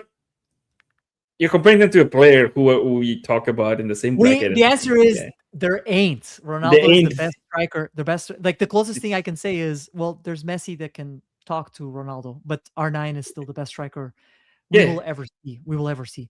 Yeah, R9 is Ronaldinho. So my top 5 players of all time, depending, you decide on the order. It's Messi, R9, Ronaldinho, Diego Maradona, and Zidane. And You would pick Messi over R9? no, I'm not putting them in any order. Those top 5. Okay. Yeah. Okay. That top 5 you can put in any order you want, depending on your preference. Okay. Yeah. Good. Because that top 5, you're just asking for trouble. Depending on what kind of game you like. But that is my top 5 of players. But if you want to pick somebody who's bigger Messi, than football, you said Messi R9, Ronaldinho, Diego Maradona, and Zidane. I'm not gonna argue. Yeah. I'm saying, okay, as a person who is bigger than football, that's Diego Maradona. That's different, right? Yeah. I don't think others go into the same bracket as him. I think Ronaldinho. What we have seen, what Ronaldinho did on the field. I'm talking about outside of football. Outside of football. Oh yeah. Nobody. Yeah. As a world icon. Yes. Nobody. I mean, R9. I mean, I think in Brazil, R9 is still seen together with Pele, but in terms of greatness, that transcends football. That transcends the game, is mad. But yes, things I've seen Ronaldinho do on the pitch and against players top. I'm talking about Maldini and those guys, AC Milan, Real Madrid. Against Madrid Galactic, I don't think I've seen anybody else do those things. Those 4 years is probably the best. I don't want to say anything. But yes, now we are arguing Igor Lautaro Martinez. Man, Lautaro, we don't even get into the top 10. Argentina had Batistuta, Crespo. Dude, you don't have to go back that far back. Higuain, Aguero. Higuain was getting trashed because he missed the chance, but now, wipes the floor. Yeah. These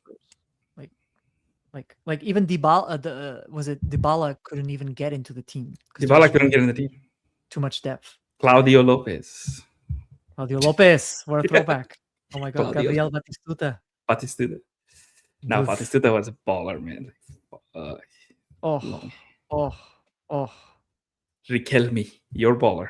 It's your favorite. He's definitely not my favorite. He didn't. I just remembered another one, Crespo. I said Hernan Crespo, yeah. First. Oh, you said it. Okay. Anyways, we need to make a choice here. Okay. We just talked about the best 5 of all times. Does that mean Messi brings them a back-to-back World Cup? Sure. Okay, let's just cement Messi into the greatness.